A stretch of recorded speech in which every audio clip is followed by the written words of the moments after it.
Yuba-Sutter.live's local government live streams are presented by Plumas Lake Self-Storage in Plumas Lake, where lifelong local residents are helping other residents keep things safe, providing indoor storage units, outdoor RV and vehicle parking, moving supplies, and Penske truck rentals. Details at plumaslakeselfstorage.com.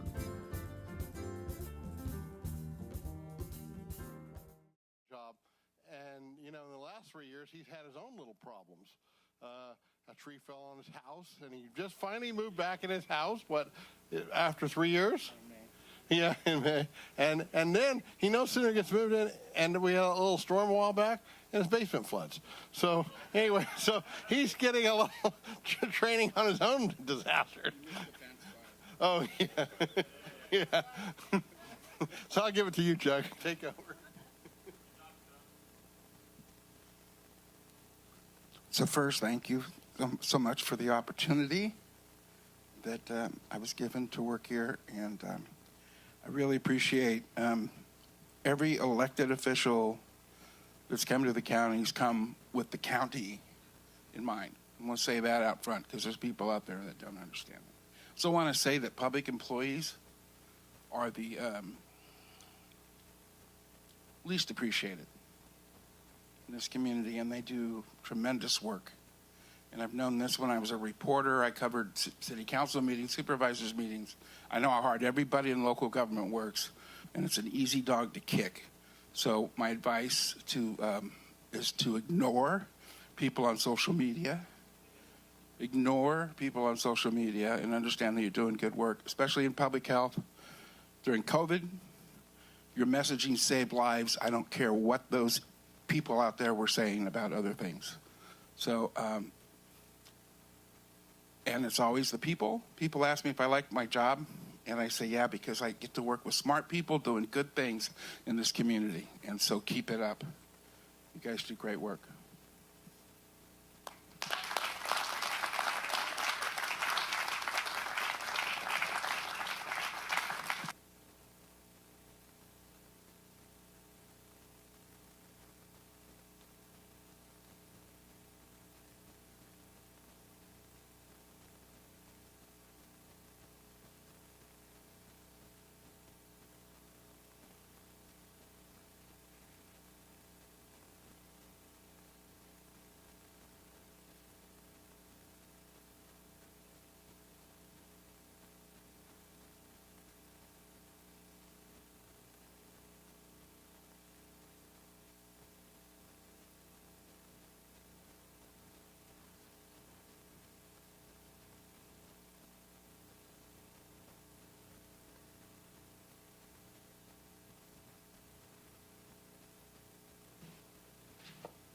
Okay, that concludes the presentations. We'll now move on to public comment.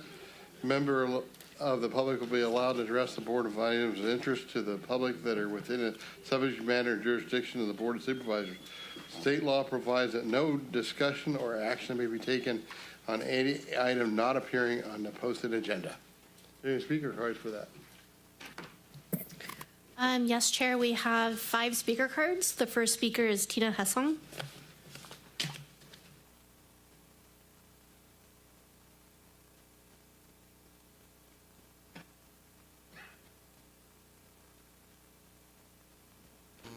Gentlemen, it is my constitutional right and my duty to hold my government accountable.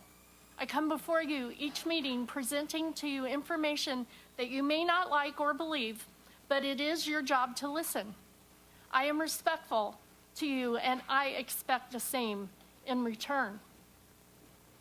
Reactionary measures against people in this country who dare to have legitimate questions about our election system are at an all-time high. The Constitution tells us it's our right and our duty to question. Every time the governing bodies in this country move against election deniers, you are aggregating our constitutional rights. It speaks huge volumes and is a signal of guilt. Honestly, it just strengthens my resolve. AB 969 is making it illegal to provide the constituents with election records. Hello, are the words HAVA funds, transparency, and the Hatch Act flashing before your eyes? How dare we, the people, demand transparency because we know that the election system is rigged and it uses algorithms to weight the votes to achieve a desired outcome. I want to thank the members of the New California State Numbers team who worked tirelessly to unweave the tangled web of election rigging, and their favorite quote is, "The numbers don't lie." Supervisor Michelli, your 2020 election was not affected by the algorithms. However, your March 2024 primary was. Your votes were weighted on the negative side of the algorithm, and Boone was weighted on the positive, meaning that someone subverted the will of the people in Sutter County. Your certified count total was 1,568, and your true vote count was 1,960. You won your seat, but yet you're being removed from it. You should be infuriated, not for yourself, but for the people of District 1. You were voted into office in 2020 at 69.95% and lost your seat in 2024 at 45.89%. Your district dropped you like a hot potato by 23 percentage points. What in the world could you have done to lose 23% of your base? Your supporters were up against organized suppression and disenfranchisement produced by algorithms. Gentlemen, you are supposed to serve at the will and the consent of the people. We know that our elections in this country are being subverted, and it's obvious that the powers that be are afraid and making desperate moves to stay in power. Newsflash, we the people no longer consent. People of Sutter County in November only vote on election day and only vote in person. Thank you. Thank you. Next speaker. Tony Farley.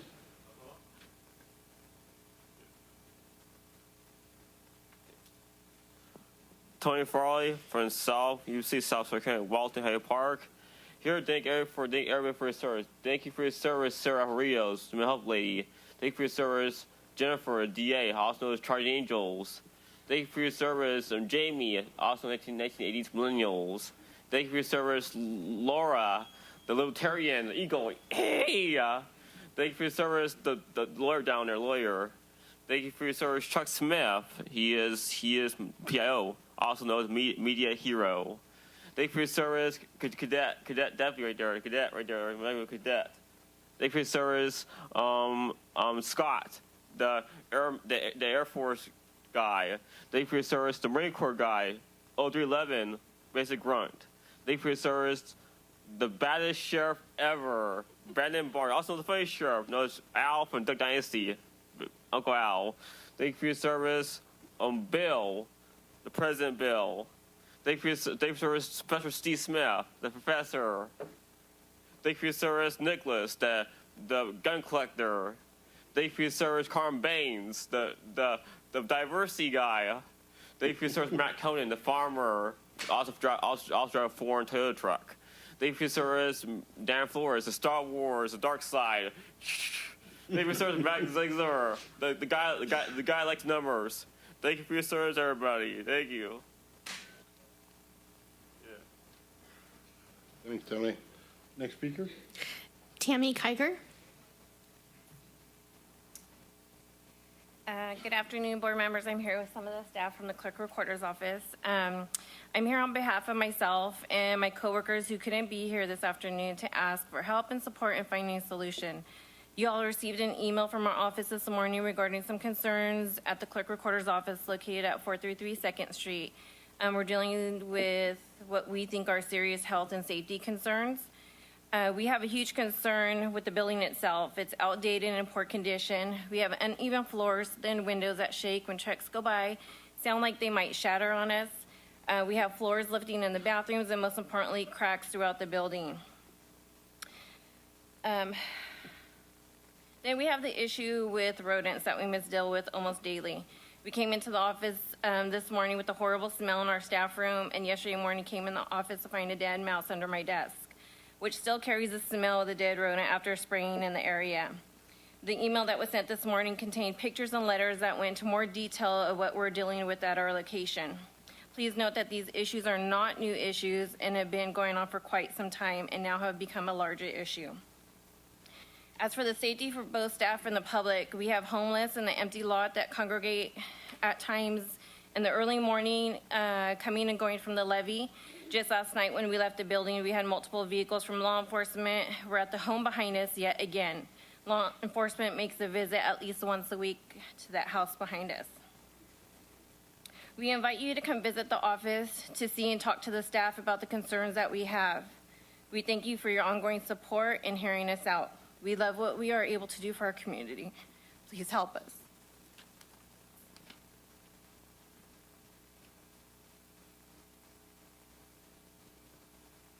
Thank you. Next speaker.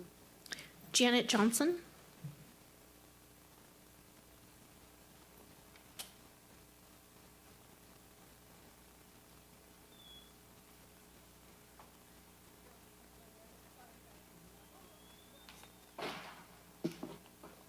Good afternoon, everyone.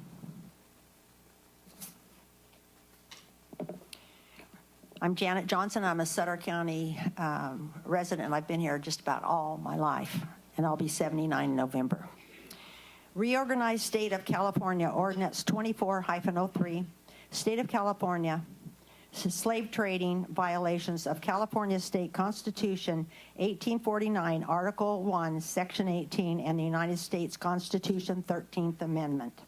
As stated by the Office of the Attorney General Rob Bonta, human trafficking is among the world's fastest growing criminal enterprises and is estimated to be $150 billion a year global industry. It is a form of modern-day slavery that profits from the exploitation of our most vulnerable populations.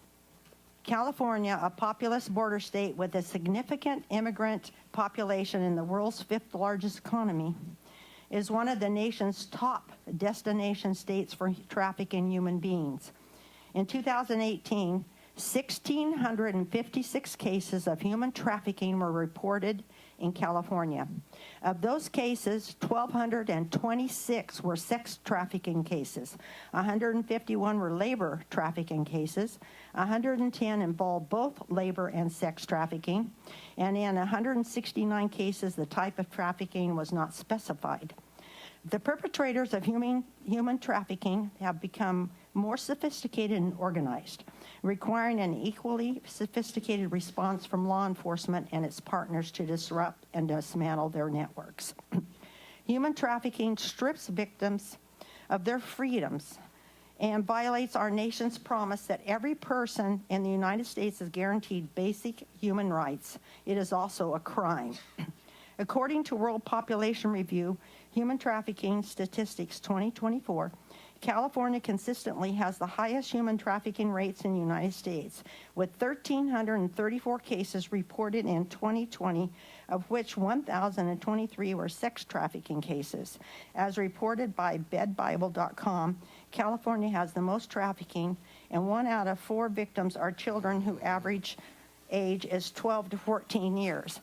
Whereas, as defined by the order of the Attorney General, Rob Bonta, human trafficking, also known as trafficking in persons or modern-day slavery, is a crime that involves compelling or coercing a person to provide labor or services or to engage in commercial sex acts. And whereas California is one of the nation's top destinations for trafficking human beings, and whereas California has a porous border with sections of inadequate fencing on the southern border, as well as access from the Pacific Ocean into miles of unguarded beaches. It is known that thousands of unidentified foreign nationals Let's wrap it up. referred to as gotaways enter the state monthly, and many are trafficking humans and drugs. Thank you. Next speaker. Lee Wheeler. It's Lee Wheeler, AG. You read the card. Whereas according to the International Labor Organization, forced labor is all work or service which is exacted from any person under the threat of penalty and for which the person has not offered himself or herself voluntarily. This includes situations in which persons are coerced to work through the use of violence or intimidation, or by more subtle means such as manipulated debt, retention of identity papers, or threats of deunification or immigration authorities. And whereas federal law 22 U.S.C. Section 7102 defines trafficking in persons as sex trafficking in which a commercial sex act is induced by force, fraud, or coercion, in which the person induced to perform such an act has not attained 18 years of age, or the recruitment, harboring, transportation, provision, or obtaining of a person for labor or services through the use of force, fraud, or coercion for the purpose of subjection to involuntary servitude, personage, indebted bondage, or slavery. And whereas California Penal Code Section 236.1 states, anyone who deprives or violates the personal liberty of another with the intent to obtain forced labor or services, procure or sell the individual for commercial sex, or exploit the individual in obscene manner is guilty of human trafficking.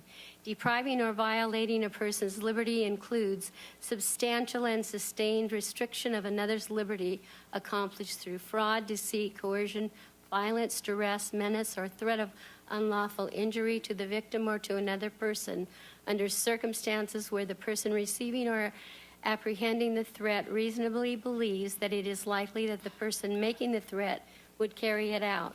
However, sex trafficking of juveniles is separately defined as causing, inducing, persuading, or attempting to cause or induce or persuade a minor to engage in a commercial sex act.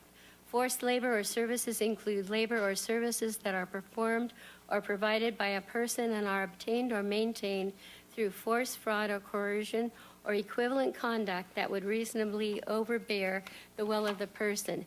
Be it resolved, the California 1850 Compact Constitution, Article 1, Section 18, neither slavery or involuntary servitude, except as punishment for a crime whereof the party shall have been duly convicted. Be it further resolved that the 13th Amendment of the United States Constitution, ratified December 6, 1865, states, neither slavery nor involuntary servitude, except as a punishment for crime whereof the party shall have been duly convicted, shall exist within the United States. Thank you. Any more speaker cards for? Yes, our last speaker is Stephanie Rusino.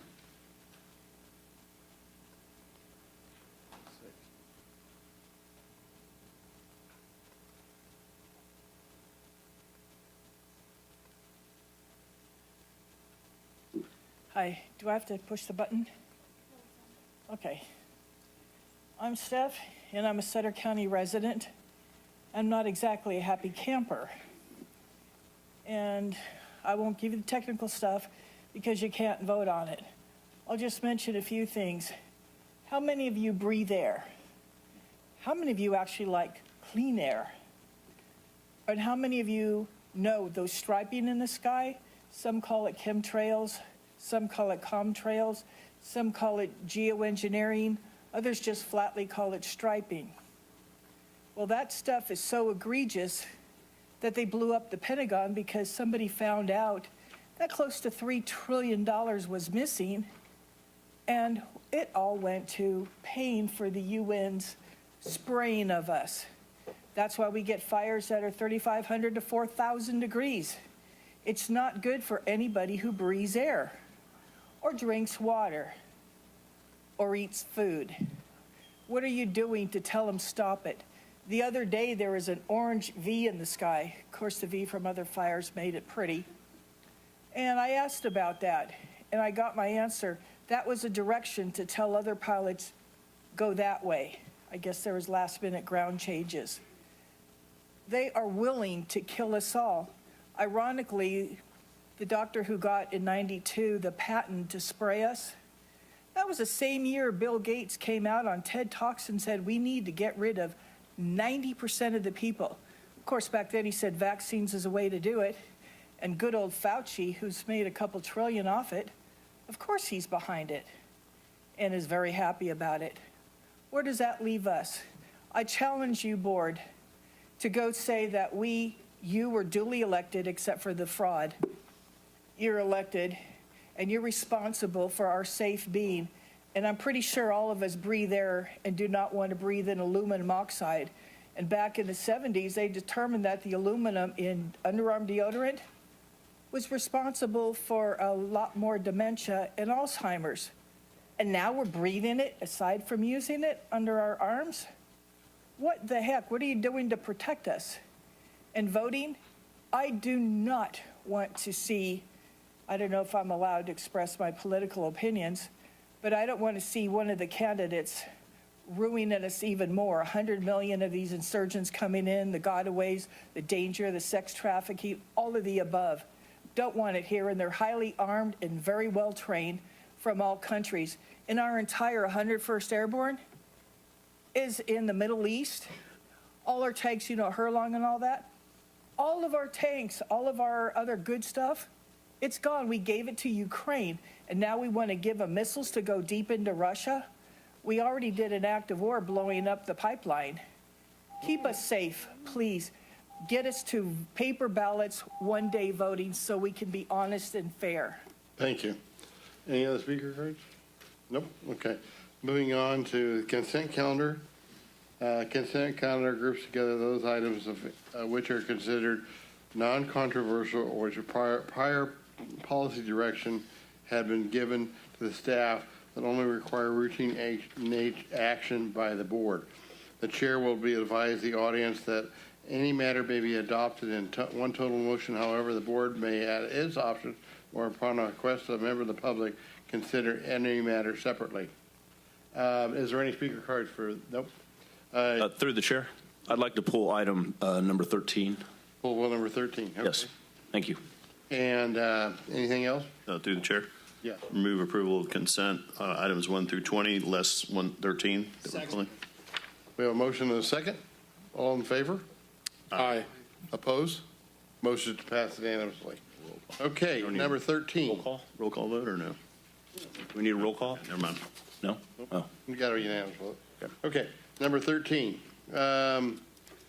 Nick, do you want to take this? Yes, thank you, Mr. Chairman. Yeah. Neil talking about it? Neil, I know this is something that Caltrans is asking us to do, but I would like to have an explanation from them actually before we approve it, because I really don't think that it's necessary because there's not much traffic on those southbound lanes. So I don't know. What do you think we should do? Do we contact them and bring them in here, or? Well, certainly. Good afternoon, Chair and Supervisors. And yes, this was a stop sign that was requested by Caltrans due to their improvements that they're making at the Live Oak Boulevard and Eagle Road intersection, because they're going to have the northbound left turn lane have no restrictions. So that was why they wanted the southbound stop sign in place. Certainly, through your board, we can reach back out to Caltrans and request further information from them. There's plenty of time. They just were looking to have our department bring this before your consideration prior to them kind of starting their construction on that project. But okay. Certainly there's time if you'd like it to.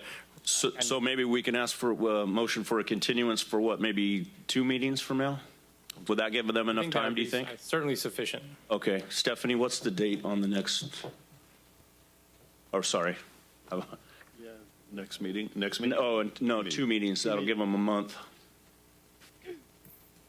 October 22nd. Okay. I'd like to make a motion for a continuance to October 22nd. Second the motion. Thank you. We have a motion and a second.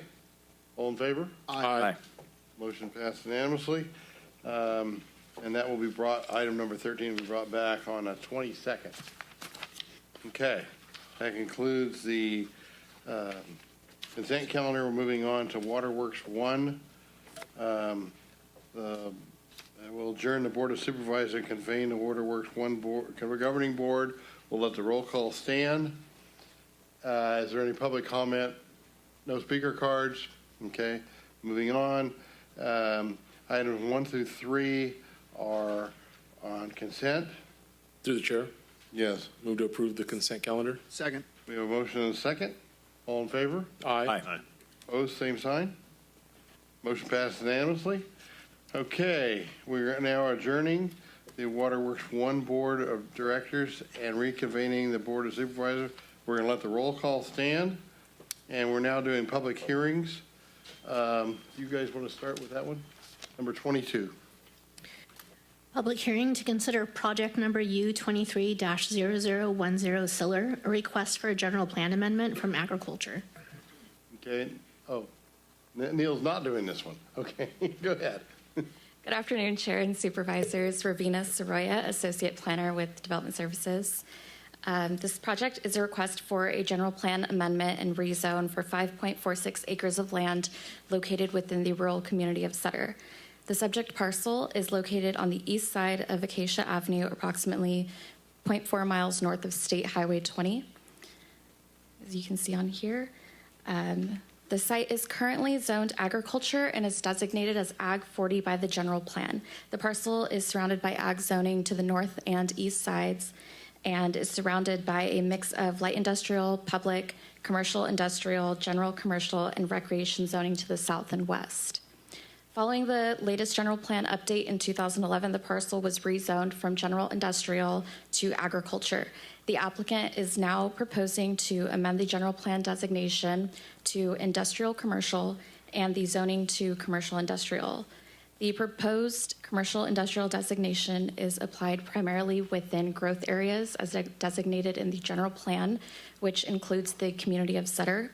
This proposal is consistent with several land use policies outlined in the staff report, which encourage commercial and industrial development within growth areas and encourages these uses to be located within the general vicinity of existing industrial and commercial land uses.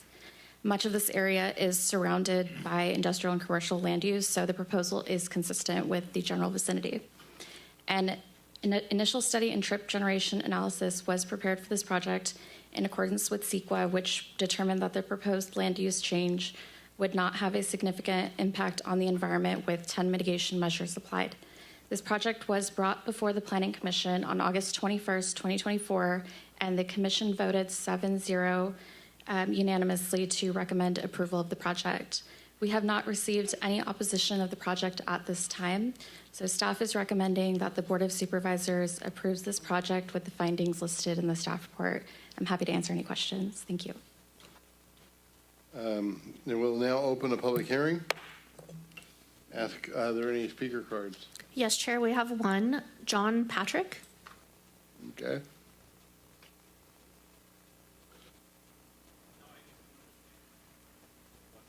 No, yeah. Just wanted to say I'm in support of the project. I have property near there and did a little development a few years past, and I want to support his project. Thank you. Thank you. Any other speaker cards? Any members of the public wish to address this item? Seeing none? Through the chair. We need to go ahead. We need to close the public hearing. All right. Okay. Closing public hearing. Now we'll bring it back to the board. Is there any discussion from the board? I'd like to approve Through the chair. Staff's recommendation. I'll second. I do have one question, though. I want to get ready. Okay, we have a motion and a second, but let me ask a quick question to staff. So the surrounding parcels, are they all zoned commercial yet, or are they still ag? Some of the surrounding ones. As you can see, the area in green, that is ag on the zoning map.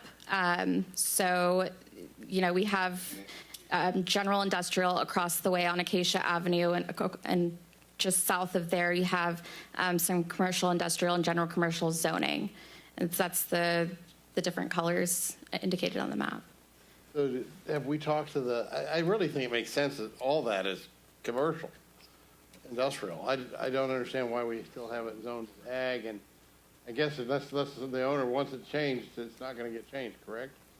Well, the proposal was just for those 5 or so acres there that property owner, wants to change the land use. We can take a look potentially at the surrounding area with the next general plan update, if that's something that you'd be supportive of. Mike, did you have? Yeah, I was just going to say through the chair, this is my district here, and the signs have been up for almost 6 months now, and I've had numerous phone calls and people ask, really, that's not commercial industrial? I said, so the warehouses are zoned ag, but the orchard's zoned commercial industrial.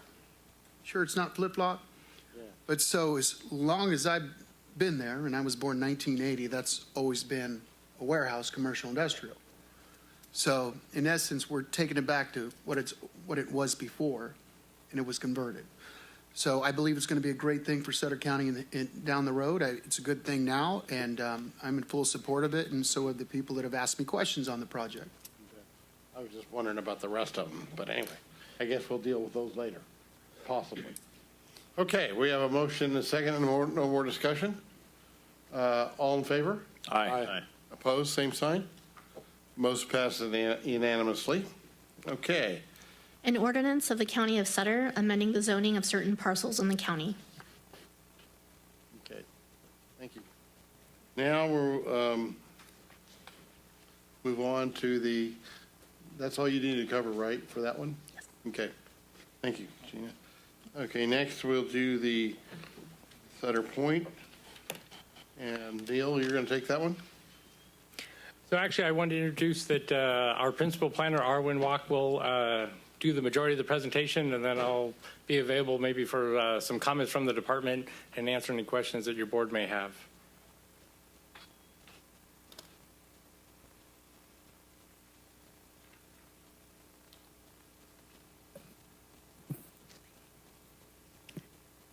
Good afternoon. My name is Arwen Watt. I'm the principal planner for Sutter County. The proposal before you is a request for various entitlements to refine phases 2 and 3 of the Lakeside at Sutter Point project. The project site is located in South Sutter County, north of Riego Road, generally south of Sankey Road, east of State Highway 99, and west of Natomas Road in the Pleasant Grove, Alberta area.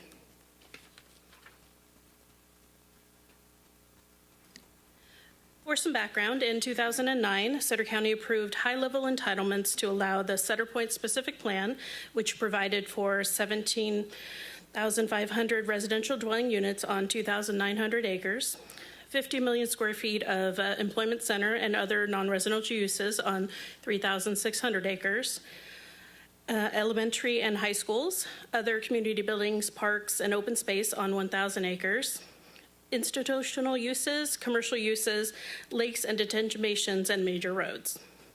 In 2014 and 2020, Sutter County approved Tier 2 entitlements to allow for the future development of the Lakeside at Sutter Point area, which is approximately 873 acres, which would include a total of 3,388 single-family and 399 multifamily homes, 44 acres of employment center, 25 acres of commercial, 59 acres of parks, 54 acres of open space, and up to 2 K-8 schools.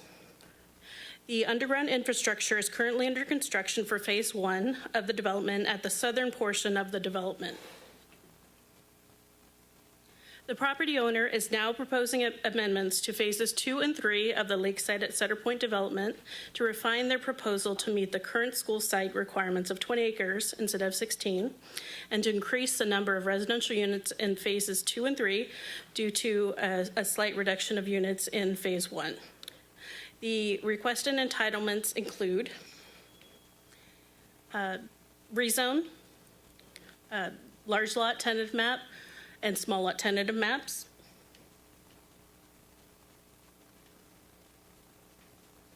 The current proposal, U220036, anticipates the development of 2,143 single-family homes, no medium-density cluster homes, and maintains the 11.1-acre high-density residential lot with a total of 206 units. The development is proposing to increase the elementary school, the K-8, from 16 acres to 20 acres, and move it to the east to the middle of the development. The commercial and employment center lots will remain unchanged at 16 acres and 18 acres. Overall, the proposal would result in a reduction in the total amount of LDR acreage and increase in the amount of MDR acreage, resulting in an increase of approximately 26 units for the phases 2 and 3 of the development. Overall, the proposal is consistent with the intentions of the Lakeside at Sutter Point development. As part of the environmental review, an addendum to the 2019 Sutter Point Specific Plan EIR was prepared for this project in accordance with the California Environmental Quality Act and the guidelines. It was determined that changes introduced by the refinement of phases 2 and 3 of Lakeside project and or new circumstances relevant to the project would not, as compared to the 2009 EIR, the 2014 addendum to the EIR, and the 2020 addendum to the EIR would result in a new significant impact, would not result in a new or significant impact that are substantially more severe than significant impacts previously disclosed. In addition, there is no new information of substantial importance showing that the proposed lakeside project refinement would have significant effects not previously discussed, or that any previously examined significant effects would be substantially more severe than the significant effects shown in the previous environmental documents. The applicable mitigation measures from the prior environmental reviews and that apply to the project are listed under each environmental category that were analyzed in the addendum. No new mitigation measures are included beyond those reviewed and analyzed with the original or the previous Lakeside at Sutter Point project, which was EU 19008. There has been some discussion and concerns raised regarding school mitigation within the application, between the applicant and the existing school districts, which Neil Hay will be stepping in to address further.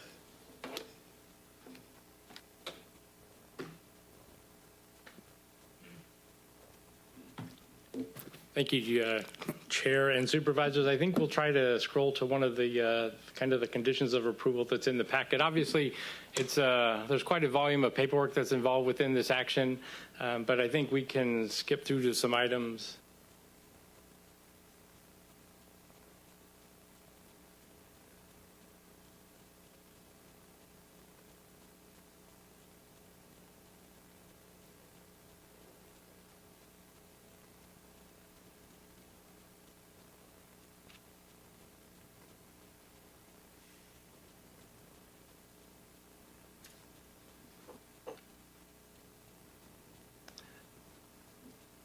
So briefly to explain, so previously my department has brought a number of other documents before your board that essentially entitled the builders, the applicant, to move forward with essentially the phase one of their project, which was approximately 1,100 active adult dwelling units. So the matter before you is for essentially the phase 2 and 3, which are the remainder of what's termed the Lakeside project, and it's essentially Arwen listed out the various acreage and dwelling units that are going to be included in that, and the document that's essentially included with the package, these essentially conditions of approval, for the most part are a carry forward document that reference the various prior approvals by the county and the prior documents. And these are all the things that the builders, the developers would have to do prior to certain phases of the project. And probably one of the most, as I'm sure as we're all aware, a contentious item is the mitigation with the school districts. And so to be clear, there's two school districts. There's the Pleasant Grove School District, which is an elementary school district located on Housley Road, north of the area. And then there is the East Nicholas High School District that's located on on Nicholas Avenue, even further north of the area. And to date, both school districts have been negotiating with the builders, the developers, because they have what's termed a school mitigation agreement. It was, I want to say June 2008 is when it was, or 2009 was when it was essentially signed. And it essentially said that, both school districts would work with the developers to mitigate the impacts of development, essentially the students generated by the homes to be constructed.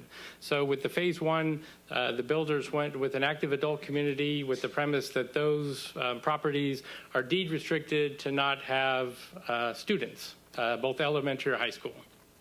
So the document before you, to this point, there has not been a mitigation agreement and an update between the builders and either school district. But the conditions of approval, this 51A, there's two conditions, 51A and 51B. 51A relates to the Pleasant Grove School District, which is the elementary school district, and they provided the county with a variety of language tied to specific numbers of dwelling units regarding this phase of the development, phase 2 and 3, as to that essentially provide them with a timeline that they would need to prepare their school facilities for students.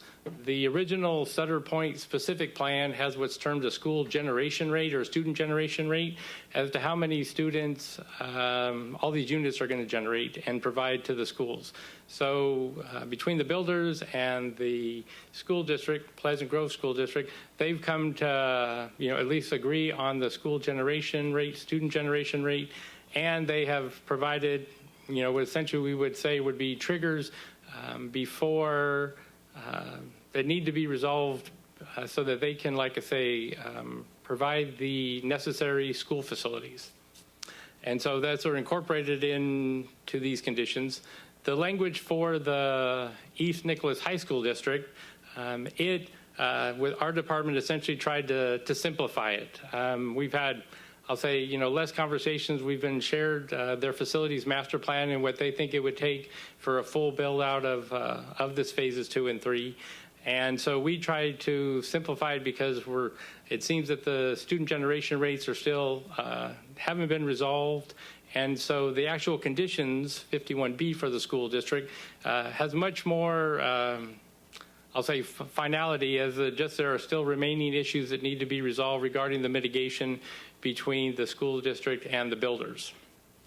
One thing to make very clear is that with your board's consideration of these tentative phase 2-3 maps today, it does not authorize my department to issue building permits. So the builders could not come to my department seeking to do any construction. What's currently happening at the site is there is a lot of underground infrastructure construction going on for the phase 1, the active adult community, but there's no construction taking place at the phase 2 and the phase 2 and phase 3 areas. One of the reasons why your consideration of these maps is important is that there are a number of financial documents for the project that need to be updated.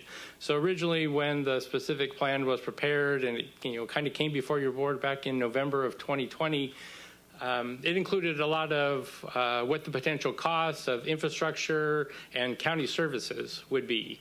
And my department has been working in conjunction with the county administrator's office as well as with the fire chief and with our sheriff to kind of come up with the staffing that's needed because although this development, it certainly has some very specific geographical borders, these maps that you're adopting, the services that are going to be provided ultimately should benefit all the residents of the Southern County, right? That there will be better fire service, there will be better law enforcement service. But in order for my department to continue to process the financial documents with consultants, we need to have some clarity as to the phase of the development and just the stage of how much is going to be constructed. Because, for example, we could go to all the effort, develop a fee, and if the maps aren't approved or the number of lots aren't approved, then the fees will be all wrong. And so what we're trying to do is, at least by your consideration of this map, it at least allows the builders to have an idea of how many lots are going to be approved and what they'd be able to build upon. And the county has a sense as to the amount of services that we're going to have to provide, right? There's the phase 1 map with your consideration and the approval of the active adult. It has a lot of gated communities. So there is a lot of, for example, public works infrastructure that may not be maintained by us because it'll be maintained by the property owners and an HOA. But there still will be main streets and arterial roadways to be considered. Additionally, all those streets though still need to receive emergency services and other type of services from the county, parks and recreation, all those things. So essentially, my department, we brought it through the Planning Commission. They made a recommendation before your board, and we've tried to bring it before your board and give you a sense as to kind of where things stand, is that the conditions of approval are kind of the best estimate and the best way to consider what's been said in the past. We feel it still protects the interests of the builders and of the school districts, right? There's still language as to what needs to occur, and it's our hope that they will continue to talk and negotiate and come to some resolutions prior to our department obviously needing to issue building permits, because if it doesn't, they don't come to those resolutions, then these conditions state we're not able to issue the building permits. And like I say, with the condition for the elementary school, it very clearly states the number of units and stuff. With the high school, although it does not clarify the number of units, my department, we do capital improvement projects. We have an understanding, in a sense of what it would take to design and construct necessary improvements at a school site. And we're hopeful that there will be ongoing communication, with our department. But like I said, the main thing I wanted to clarify is that your consideration of this map does not authorize us to issue building permits. There will be a number of other actions that my department will need to bring before the Planning Commission, ultimately before your board. There will be, financing districts and the financial documents. Eventually, there have to be final maps. This is a tentative map. Eventually, there needs to be final maps. So there will be other documents that come before your board, and it's obviously hopeful that we'd be able to give you an update on the discussions between the builders, developers, and the school district. And with that, we're happy to answer questions, or you can have the public hearing. Are there any questions before we move on? We do have a presentation by George Carpenter, the applicant, and that's about a 10-minute plan, right? I mean, and I think it's a video presentation as well. I think you can take the podium, George. Probably that one, probably easier, because you can direct staff if you have questions on your video.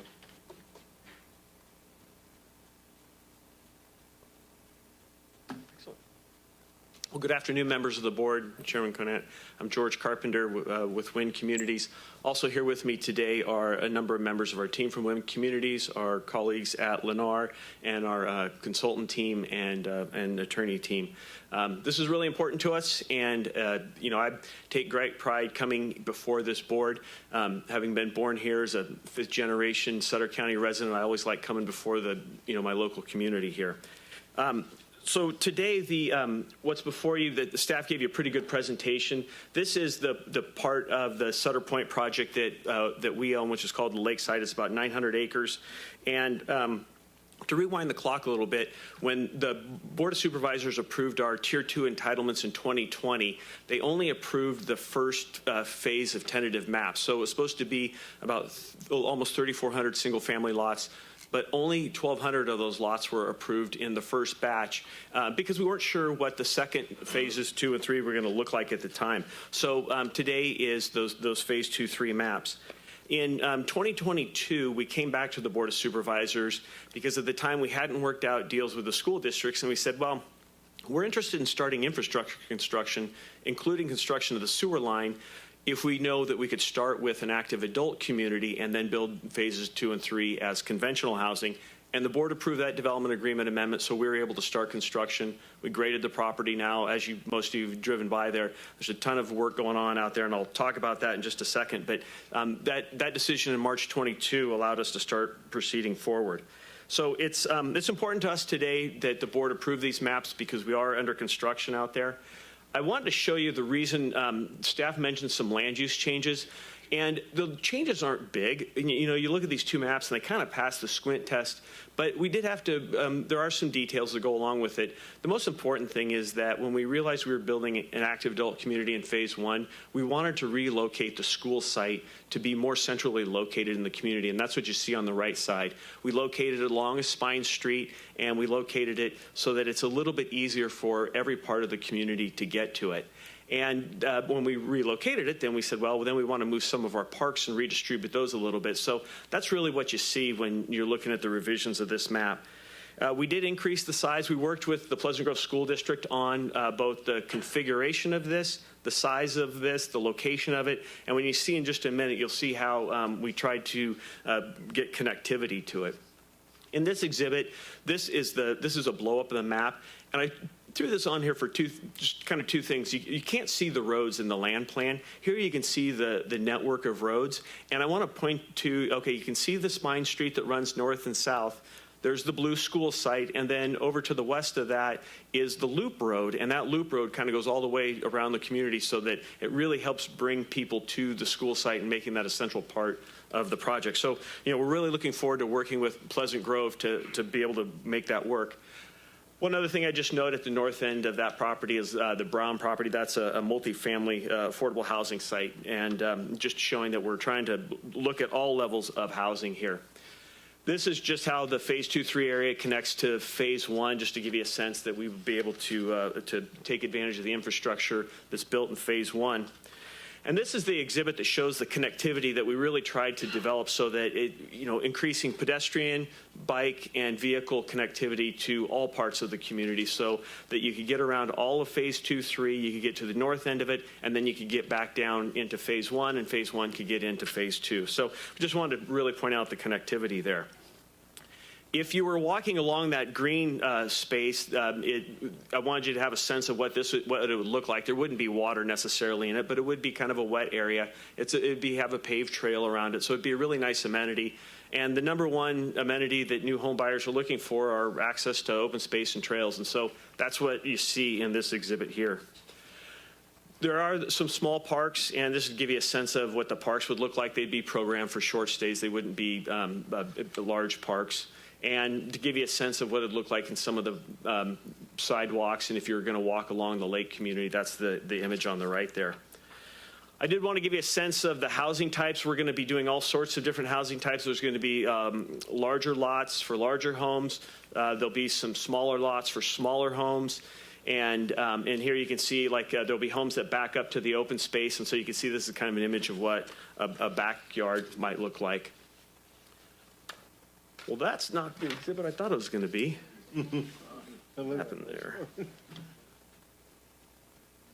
Well, that is supposed to be a drainage exhibit, and I'm not sure what happened to the PowerPoint. But what I want to do is talk a little bit about the infrastructure that's being put in.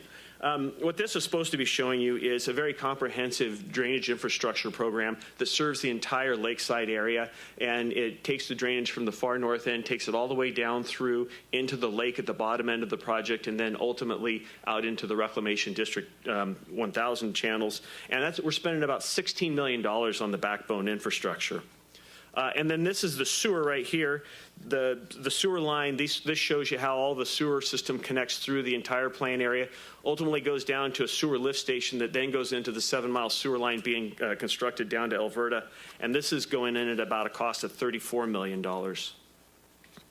And then this is the water system, and you'll see here there's a well site, there's storage tanks, and a booster pump station. And this is going to be owned and operated by Golden State Water Company. We have to build it for them, and then we give it to them, and then they own and operate it. And this is going in at about a cost of $26 million.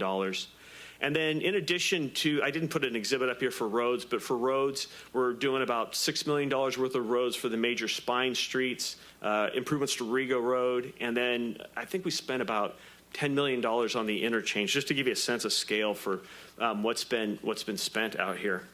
I know there were some questions about public safety, and I wanted to address that real quick. We have been working with county staff over the last, since 2020, to actively determine what are the public safety requirements out here, because we're basically building a new city. There's no public service built in. I know the sheriff has a beat down here, and Pleasant Grove has a fire department down here, but they're not ready for urban service type plans. And so we worked with the chief and the sheriff, came up with a plan. County staff has been, the planning department, development services staff has been working. They have a consultant working for them. That consultant prepared a set of tables that showed a scale of payments that we would do, a phase-in of staff, a phase-in of equipment being purchased. We already purchased the fire truck, the construction of a permanent fire station here in this Phase 1 area.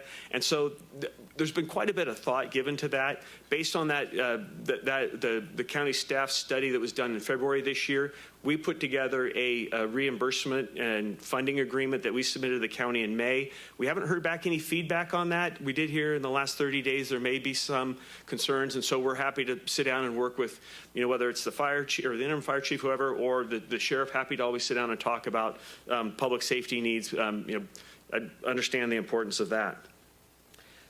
Then there was also a question, if we get approved today, what happens next? And Neil and Arwen talked a little bit about that. There's a lot of work to do. The county needs to adopt community facility district goals and policies because we need to sell bonds to finance infrastructure, and the county does get a payment out of that as reimbursement from the interchange. There's also, we're going to be assessed a special tax to make sure that the county general fund doesn't get impacted by our project. And there's a handful of other things. There's an HOA, Homeowners Association maintenance agreement to make sure that all of the public spaces are maintained so those don't fall into the county's lap. And there was a couple other items. The park development agreement. So the parks I showed you, when do those need to be built? What facilities go into those? All those sorts of things still need to be done as part of our implementation phase. So today's approval is just one more step along the way. I did want to address the school issue. It came up at the Planning Commission, and first I want to say that we definitely want to try to come to arrangement with both school districts, and it's been difficult because these are complex topics. I was not happy with what the Planning Commission recommended to you in conditions 51A and 51B. I don't think they were legal. We gave authority to county council on that, but they got adopted. In the meantime, since then, I've worked with Pleasant Grove representatives, and so the condition 51A that addresses Pleasant Grove is something that we both agreed on, and so I hope they represent that to you today. With respect to the East Nicholas agreement, we didn't agree to that condition 51B that staff's recommending, so I just want to make sure that's on the record. There's been some discussion about whether we owe East Nicholas $90,000, and we don't, and East Nicholas, they have attorneys working for them, and their attorneys made multiple mistakes in administering a funding and reimbursement agreement. It's a funding and reimbursement agreement just like what we have with the county, just like what we have with Pleasant Grove. Both the county and Pleasant Grove have no problem working with it and following the guidelines of it. East Nicholas violated the terms of it, but we still paid one time but said don't do it again, and then they did it again, and so we refused to pay because they didn't follow the terms. And so, I just want you to just know that we really feel strongly about that issue. You may also hear that East Nicholas gave us a proposal, and they did give us a proposal in August of 2022 for $120 million to upgrade the existing campus. That's like $480,000 a student. It was not, and so I will just say that you will hear that we didn't give any response to that, but we did give a response to that. The reason that was so expensive was that East Nicholas allows 60% of their student body to be interdistrict transfers. And so they're having us oversize their campus. There was also a talk about a charter school there and having 400 kids instead of 250 kids. All these factors come to make the school facilities be more than what's needed. Additionally, during 2020, 2021, 2022, we made multiple proposals to the school district, but those we never heard back except for in May of 2021, the school board president at the time told us, don't address the school board members, only work through our attorneys and consultants. And so, finally, you might hear that there's if you approve this today, it's going to allow students to be generated by our project, and the district's not going to have time to build. But the development agreement's still in place. You won't approve final maps for conventional housing unless we get an agreement with the school district. So, I just wanted to touch on all those points because they had come up at the Planning Commission. I'll just end with, we submitted these maps 2 years ago, and so we'd ask that you approve them today. And we'd like to move forward and keep putting investment into Sutter County. We've been at this a long time. It's been 20 years since we were at the board first starting out on this project. So I will end there. I'll be happy to answer any questions, and I would like to reserve the opportunity to come back up in case there's anything I need to address after public comment. Any questions of the board from George is still up there? Through the chair. Yeah, go ahead. I guess where do the amenities fit in on that plan? Like a clubhouse, pools, pickleball courts, and those types of things. Where do they fit up there? I would direct you to, can you see there's a body of water that's kind of in the lower left-hand corner on that exhibit? And it's kind of almost like a kidney shaped. Oh, is that? Oh, there we go. Okay.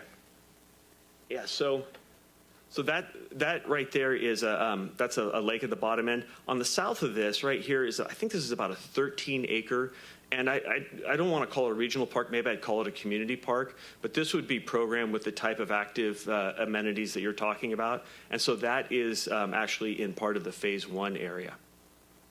All right, and then the 18 acres of commercial development that's planned for Phase 1. When would that start? I don't know the answer to that. I don't recall it being 18 acres. I thought it was 10 acres, but you may have me on that. I don't know what the when that's planned to start. It's going to depend on. It's going to be market driven. You know, depending on how quickly the project absorbs. If we're able to build conventional housing, then it's going to absorb faster, and commercial activity will come out there faster. There is the employment site, the commercial, the purple part that's on our Phase 1 area. I don't have it on this map here. I can back up a little bit and show it to you. Here we go. This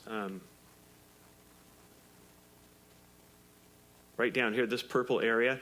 This area will have infrastructure and utilities to it, and so if there are businesses that need a 20, 25-acre site, an employer that wants to come in, that area will be right on Rego Road. It'll have access, utilities, infrastructure to it. So that will be something that will be available, and it'd be something that you know we should be marketing right now, really. All right, and then, sorry, last question is you referred to something about the 51A, 51B, something that you guys refused to agree upon. Could you clarify that again real quick? Oh, okay, so Neil, when he got up here, he talked about two conditions of approval. One was condition 51A, which addresses our need for a school mitigation agreement with Pleasant Grove, and 51B, which is a school mitigation agreement with East Nicholas.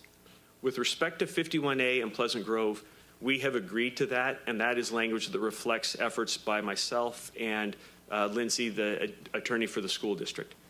With respect to East Nicholas, that condition of approval we do not agree to. Okay. Thank you. Okay. So we'll open the public hearing now, and I know that Tom Engler has his finger card, right? And Tom would like to address the board first. Through the chair.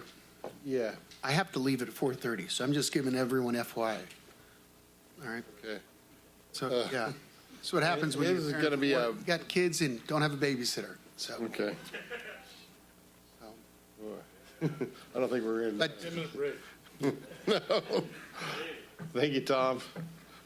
Thank you. Chairman, members of the board, Tom Engler, East Nicholas High School District Board President. So I'll run through these. A lot of these are just background repeats of what you've seen before, so we'll get through them fairly quickly. But basically, bottom line is Sutter Point, the developers are supposed to enter into supplemental mitigation agreements with both school districts. That's been agreed to since 2009. Background, and I bring this up, November 2004, Measure M passed. 2009, the specific plan was approved. Both of those plans emphasize that there would be no impacts to the existing community, right? No cost impacts, no development impacts. The developer would mitigate all those. Now we're moving forward without that happening. We signed you and the developer signed a development agreement in 2009 that said they would enter into the supplemental mitigation agreements with us. You even included those supplemental mitigation agreements as attachments. So I highlight here at the bottom, the conditions of approval were established to allow both districts adequate time between map approvals and building permits to plan, design, permit, and construct facilities. More importantly, to seek financing, because we're not expecting the developer to pick up 100% of the costs. I've made this point before. There's state funding available. There may be other financing mechanisms. We need time to get those things in place. We don't have time after maps are approved to get these facilities designed, permitted, and constructed in time. I did talk to somebody who was in the negotiations with the developer in 2009 on behalf of the school district, and they said at the time the school districts were pushing for supplemental mitigation agreements within 2 or 3 years of signing the original mitigation agreement. The developers pushed back because the market was not good at the time. So everybody agreed we needed time to do it, which is how we came about of conditioning the map approvals. So this is just some key points on the master mitigation agreement. I've run through these with you before. But I just wanted to point out that, actually, I'll just keep moving. So I threw in existing facilities here. This one highlights, you can see this is out of our facilities plan. These are the facilities we have. The state says you need 960 square feet for a standard classroom in California. Only 6 of our 15 classrooms meet that requirement. All of those are portables that are now kind of at the end of their useful life and need to be replaced.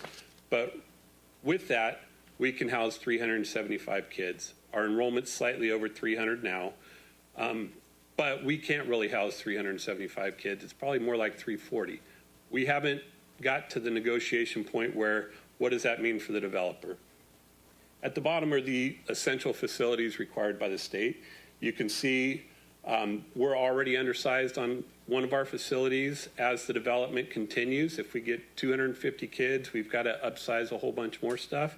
When we get to the 800 student enrollment, we've got to upsize everything. And the reason that we used 550 students and 800 students in the facilities plan is because we're required by the master mitigation agreement to take up to 400 students from the development, right? We're not saying that's all coming from Lakeside, but as part of the facility plan, we had to plan what our campus would need to look like if and when we take all 400 of those kids. So we're not saying Lakeside owes us all that. We're saying the facilities plan says that. Lakeside will pay their fair share portion, and we set up a supplemental mitigation agreement to make that happen. So these are our existing facilities. You've got copies of the presentation. You can look through and see where all the problem sites are on our campus. It's full of them. Most notably the blue area, which covers about almost half of our campus, is floodplain. So anything, we cannot put students in that area. We would have to elevate above the floodplain, which adds significant costs. So we're trying to avoid that. We're trying to move other facilities into the floodplain, the M&O building, bus parking, things like that, so that we have more room for students on campus. That drives up costs. Student generation rates, you can see the January 22 projections, assuming 2,700 single-family residential units, gets us 464 over our base. The developer said we'll limit that to 250, so we gave them another part of the plan for 250 kids, and now they're telling us they're willing to limit it to as little as 700 single-family residential units. And with that, I know that you're in a hurry to approve these maps to get the financing in place, but if they go from the maps they just showed you with all those residential units to only 700, what happens? Now all those financing plans you just put in place are no good. They're already outdated. All of the plans you put in place, the maps are going to have to be redrawn. They're going to have to be amended. You're going to have to come back and do this again. So I'm trying to figure out, why are we in such a hurry? So this, out of our facilities plan, I touch on this. This is the 250 additional students. I call it 175 to 250 because could be more, could be less. So we show about $57 million of improvements needed. What we don't talk about is some of these facilities might not have to be built for this. We don't know what the state's going to tell us. We include them for planning purposes, but if we can get out of enlarging some of these things, if we can get out of modernizing some of these things, these costs come way down. We're willing to do that. We've talked to the developer about it. We just need them back to the table. This is the next increment to get the total commitment. Lakeside saying they're not going to do this, so 60 million of the 120 million they quote you all the time isn't even on them. So some points on the facility needs is we have not received any comments on the facility plan from the developer. He told you they gave us comments. They didn't. All they said is it costs too much. And we said, well, it costs what it costs. We don't control those costs. That's all state and current stuff. We've got flexibility. We're willing to have flexibility. We're willing to take looks at the facility plan based on comments from the developer. We're willing to talk to the state about facilities we may or may not need.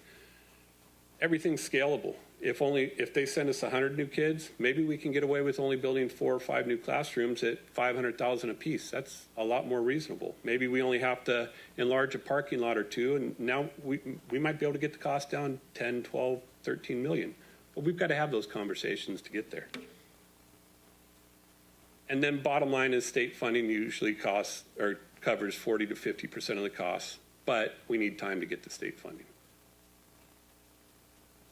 So I'd throw this slide up here just because there's a lot of misconceptions out there about where schools get their funding. We do not receive any funding from county taxes. So to say that all this development's going to increase taxes to the county, that's great for the county. It does nothing for the school districts.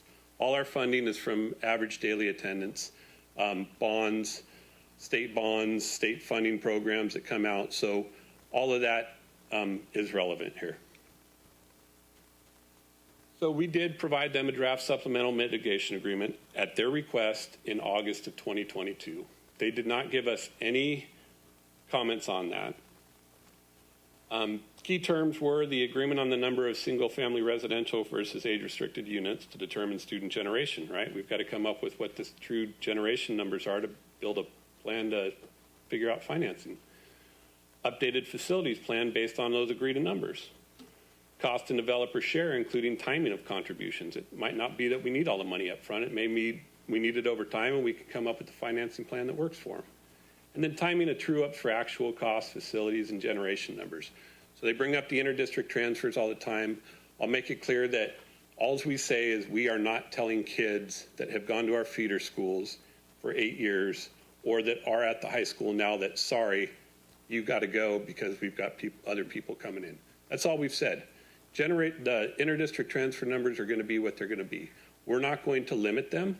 We may cap them. That'd be fine. Cap them at what our number is now. That could be something reasonable. But we're not going to tell kids that they can't come to our school because the developer needs the space. So on the inter-district transfers, yes, all 3 of our feeder schools and East Nicholas are typically at 60% or above in inter-district transfers. Most are multi-generational with families, siblings, or alumni. Their family members graduated, so they want to come to East Nicholas. That's great. Some are seeking our career technical education programs. We've got great shop. We've got great heavy equipment, great ag programs. So we get kids from all over that want to do those things. Like I just said, we've been unwilling to commit to forcing those students out, but we're willing to talk about, should there be a cap? Should there be more frequent generation true-ups, whatever we need to do, we can do that.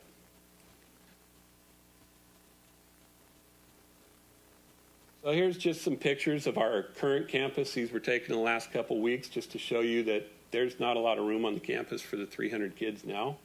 That's a classroom. Imagine there's, 18 kids in that class. Imagine 25, maybe 30. Student drop-off and pickup, I can tell you because I drop my daughter off almost every day that the line is out onto the public road. That's a busy road, a lot of truck traffic coming from Lincoln. It's a pretty dangerous situation. We've got a bus turnaround that doesn't meet state requirements. So next steps. All we're asking is for you guys to delay the map approvals. Get the developer back to the table and tell them that they need to work with us to get to a mitigation agreement. We've been talking over the last couple months. We're a little bit closer. It takes a little bit of time. They've never left the table with Pleasant Grove. They've been negotiating with them the whole time that, the 2-year hiatus we've had with them over this reimbursement issue. But they still don't have a mitigation agreement with Pleasant Grove either. We need the time to plan, design, and construct these facilities. That's 3 to 5 year minimum process. You approve maps today. They're already saying they'll plan on building houses in 27. We're way behind the 8 ball. We want to settle the deposit reimbursement issues so we can allow our consultants to get back to work. The developer keeps saying that they don't owe us that money, but we did the work they asked us to do. We did a facilities plan. We drafted a supplemental mitigation agreement. We gave them a bill. They didn't like that we gave them a bill after the fact instead of before and get an estimate before like everybody else was apparently doing. We'd been doing that for 5 years, and this was the first we'd heard it, and so they walked away.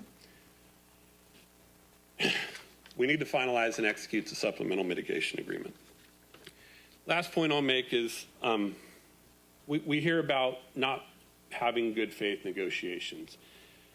I'll just point out, if anybody's not acting in good faith here, it's a developer. If they were acting in good faith, they'd uphold the contract that they signed in 2009 with us. If they negotiated, we should have had a mitigation agreement apparently 12 or 15 years ago, but we negotiated with them because development wasn't great, and we just agreed that we need to have these before development occurs, which means before tentative and final maps. If they were acting in good faith, they wouldn't have defaulted on the reimbursement agreement. They might have said, hey, look, come to the board, give us something in writing. We'd really like you to start submitting your stuff this way or that way. We know you've been doing it this way for 5 years, but we need you to change now and, work with us to get there. They weren't willing to work with us. They sent us a letter, we're in breach of contract. We're not paying you the $90,000 we owe you. And here we are 2 years later waiting for the courts to settle that. So in closing, I'm just hoping that you guys will consider just delaying this. Delay it 6 months. Delay it 3 months. Give us some time to get back to the table with the developer, get an agreement in place, and move forward so we don't have to keep doing this. Thank you. Thank you, Tom. Through Now the we chair. have speaker cards. Oh, could I ask a quick question? Sure. So the interdistrict transfers you said were 60%, so that's 180 of your 300 students. Do you have any numbers from other school districts of what their percentage rate is, or? We only pay attention ourselves and the feeder schools. Interdistrict transfers are getting complicated by other state laws. There's district of choice rules that are changing. There's interdistrict rules. Some of the districts that we typically get a lot of students from, like Marysville and Wheatland, are starting to try to deny interdistrict transfers because they need the enrollment numbers. So there's a lot of speculation as to, you can't predict what our interdistricts are going to do. All we're saying is we don't want to tell kids, sorry, you can't come here. I know you've been at the feeder school for 8 years expecting to come here, but sorry, we're giving your space to the developers. Okay, thank you. Thank you, Tom. Okay, we have other speaker cards, correct? Yes, Chair, we have 5 more speakers. The next speaker is Neil Stinson.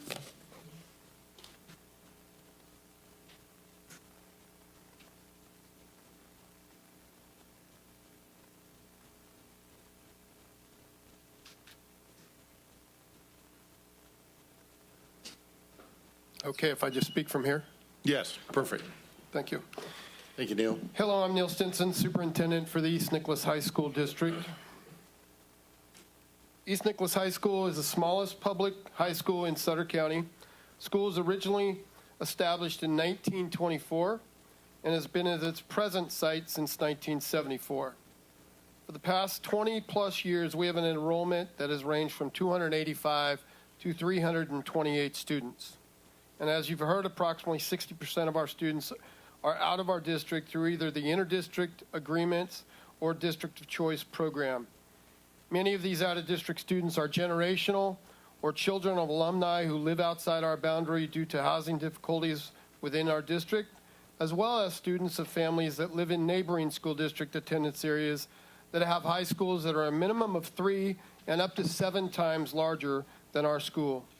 They are seeking out our school due to its small school climate, strong CTE and agricultural-based programs, and our successful athletic programs and traditions. Even with the additional students who will be generated from the Lakeside development, we will remain the smallest high school in the region. There are some important pieces of the timeline regarding negotiations of the supplemental mitigation agreement between our district and the Lakeside development of Sutter Point that I'd like to speak to. In September of 2019, Lakeside and school officials began communications regarding development and the requirement of a supplemental mitigation agreement. In February of 2021, Lakeside submits a timeline to the district of tasks that need to be completed to execute a supplemental agreement. In January of 2022, the district prepares and approves a facility master plan.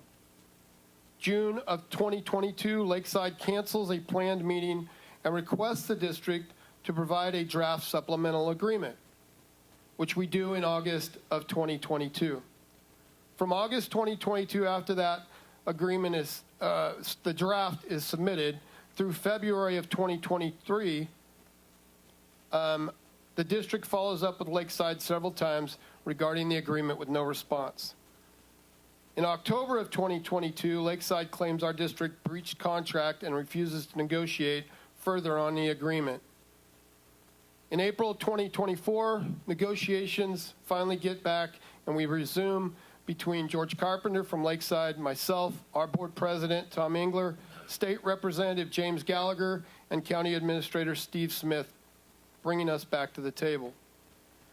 In May and June of 2024, we meet with Lakeside regarding options of a reduction of student generation and a new revised capacity study that was done by King Consulting. In September, that capacity, just now, that capacity study has been completed and is being evaluated and considered by both parties. Currently, we look forward to returning to negotiations with Lakeside to reach an agreement in the near future that will provide the time necessary to prepare for the first students to arrive in the 2028-29 school year. We request that the board does not approve the proposal today and provide our district more time to work towards the supplemental agreement to have time to prepare for these students. Thank you for the time and opportunity to speak on behalf of the East Nicholas Joint Union High School District. Thank you. Thank you, Neil. Next speaker. Tyson Earhart.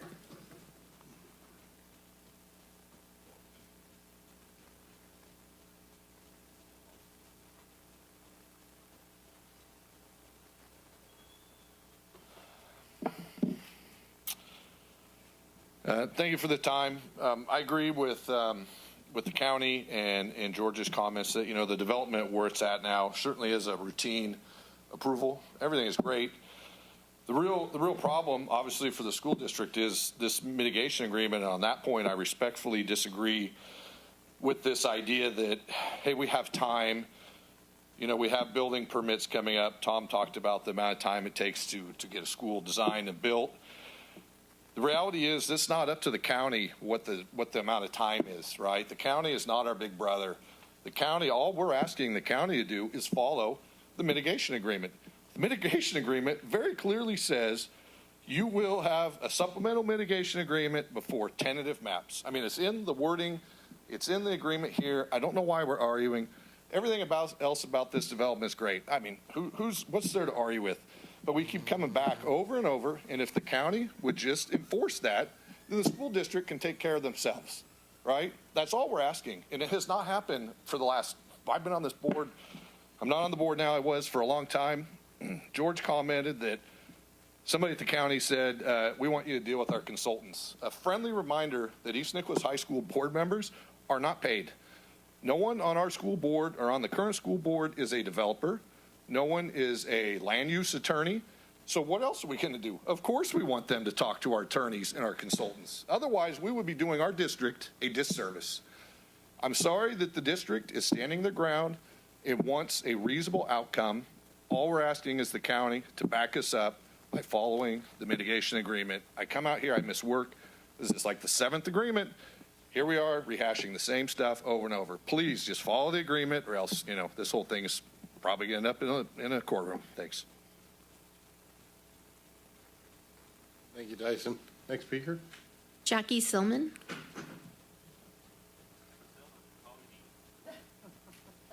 He still has me at Recology. Yeah. Hi, Jackie Solon. I have my resident of Sutter County hat on and a community advocate for the past 40 years. And I was at the table with Measure M. I was there 20 plus years ago. I've gone to, I can't tell you how many meetings and just keeping an eye on this. I was honored to be a planning commissioner in 2012 through 16, I think, appointed by Jim Whitaker. And I have been watching this, so I wanted to speak out today again with my resident. This is something that's been in the works for 20 years. This is just another step in the long process. I agree. The developers have continued to work to bring jobs and infrastructure to South Sutter County. They're constantly talking about it. They have not given up despite the adversity and the challenges, including the economic and I can't even numerous state and federal regulations, as we all know. This is the county's opportunity, finally, for some economic development. We've been talking about it, workforce development, economic development, Sutter County, let's grow, right? We've been talking about it for 20 plus years. You are the visionaries that I think that can make this happen. What I've watched too is Sutter Point has developed and allowed Sutter County to compete with the Metro Air Park and Roseville to bring employees. That's been very exciting to see. I've sat on a couple of those boards to hear. So that's one other area. Sutter County needs to continue to show that it's business friendly and open for development. It's very easy. I wrote down to develop continues to happen in the surrounding counties like Placer and Sacramento. We have it. We see it. Why not Sutter County? And Sutter Point is an opportunity to generate sales tax and property tax. And I hear what the school is saying, but I also feel like the trust of the last 20 years, 2013 putting in that Rego Pass, they're not going anywhere. They're not looking to hurt anybody in Sutter County. I think that, again, we voted for 60% for Measure M. I hope that you'll consider approving the tentative map. Thank you. Thank you, Jackie. Next speaker. Dave Tarr.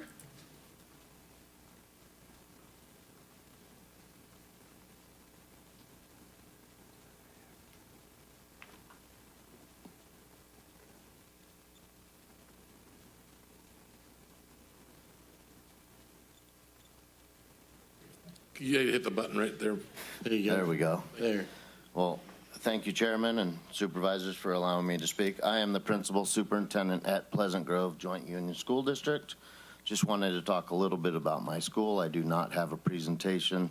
I do have legal counsel here that will speak a little more. If you're familiar with my school, you'll be driving down Housley Road. It's normally when you're being dragged to the Galleria, probably by your wife, or to Thunder Valley. It's a big cut across to Lincoln and Roseville. I saw that item number 7 on the consent agenda reference the bridge, so you have to drive over that crooked bridge to go past my school. So don't blink, because once you cross the tracks, there's a school, post office, and fire station, and that's it. That's a great little town, great little place. This is my 35th year in education. I've been there now 11 years, and it is 100% the best job I've ever had and the best community I've worked in. There's a few orchards there. There's a few row crops, but it's mostly a rice community. The school began there in that location in 1925, so next year we're going to have an anniversary. We currently serve K through 8th grade, 165 students. In my tenure there, we've been as high as 214. That is max capacity at 214, trust me. 65% of our students are inter-district. They mostly come from Sacramento County, Rio Linda, Alberta, those areas. And they don't just come for a high-quality education or a small school size, which are 2 of the top reasons, but there are also a lot of alumni from the area, especially from East Nicholas High School. And unless you are a rice farmer, there's very little housing there. So we are taking a lot of kids with a lot of history with our school, and it has been our tradition to certainly welcome in our inter-district students. Prior to the pandemic, when the state was on the normal path for test scores, we have always had among the highest in the county, if not the highest test scores among our elementary school. We offer a high-quality education. For the past 10 years, we've been working very collaboratively with the developers. We work together to look at building a new school and making plans for that, including temporary housing at Pleasant Grove. And now we are currently looking at expanding our school permanently, which we're not opposed to if we can work collaboratively and create some good opportunities for quality facilities for our school and for our community. I will say in the past 10 years, I've gained quite a few wrinkles and gray hair, and George Carpenter haven't changed a bit. What the heck? The district has willingly worked to plan quality facilities with financial reason. We're not asking for anything unreasonable. The district currently has some significant constraints. The overall acreage availability, although we are over 6 acres, just a tad over 6 acres, only about 4 of those acres are usable for students. Our cafeteria and kitchen has significant limitations due to the size. We have no formal gym or really a formal multi-purpose room. As PG grows and we change and we welcome Sutter Point, our goal is to maintain our K-8 school that's desirable and successful. We don't want to get too big, we don't want to stay too small, but we will continue to work collaboratively with the builders, but we are definitely, we want to maintain our history and we want to maintain the fact that it's such a great community school. We don't want to be a 1,000-kid school on Housley Road. Thank you. Thank you very much. Next speaker. Jim Whitaker. Hey, Jim. You're not going to see my title, huh? Right on. All right. Mr. Chairman, Board of Supervisors, I come here today in support of Sutter Point project. Sutter Point was voted on and passed on by the citizens of Sutter County in 2005. Now, I'm not coming here to make any Board of Supervisors look bad. I really respect the work that all of you do serving Sutter County. My intention is, though, to kind of take you back in history, maybe acknowledge some of my mistakes as a Board of Supervisors and mistakes of past supervisors. So you see, at one point, Sutter County was asked if they wanted to be a part of the Yuba County Water Agency, and Sutter County declined. All right. We were also asked to be a part of Metro Air Park, and again, Sutter County declined. Initially, before Sutter Point, Sutter County citizens voted on Newtown, and it was overwhelmingly defeated. And if that would have passed, this is what I've been told, is that we would have had the Galleria in Sutter County. Another loss for Sutter County. Most recently, some developers wanted to bring Costco to Sutter County, but the city of Yuba City and Sutter County couldn't agree on, taxation. And once again, Sutter County pointed their fingers at the city of Yuba City. Yuba City pointed their fingers at Sutter County. Another loss for both of us, and Yuba County wins. So how many more times do we have to continue to get defeated before we get a win? Sutter Point is a win for our county. Sutter Point, upon total build-out, has the potential to boost our economy, all right? And I know, listening to the prior speakers and talking about education, and I've been in education for 30 years, I can honestly tell you I'm pretty sure that there's professionals on both sides that can come to the mitigation agreements that are warranted in this case. I'm not going to, say anything bad about East Nicholas High School. They're a reputable high school. I believe that, the build out on phase 1 is going to be adult housing, and that means 55 and up. And so the only person that's producing it at 50 years and older is me, and I'm not sending my kids to East Nicholas High School. So I just have to say that, once again, support Sutter Point and support their mapping agreement. It's the right move in looking for direction ahead. I will tell you, if you look at all of yourselves as being Sutter County, George Carpenter, he's Sutter County. I'm Sutter County. Jackie Tillman, Sutter County. Barbara LeVeca, Sutter County. And we're all here to support Sutter Point. Thank you, and thank you for allowing me to speak. Thank you, Jim. Next speaker. Lindsay Moore. All right, through the chair. Yes. I have to get going. If you all want me to vote on this, I'm sorry, but I don't have a babysitter. All right? We're still family members too, and I have to get going. I'm already 20 minutes late. But would you mind if I say what I want to say, or is there any other speakers after you? You'd have to be here for the vote. I mean, are you the last speaker? Yeah. All right. All right. Is there more speakers after this? No, I already All asked. right. Yeah. Can you make it quick?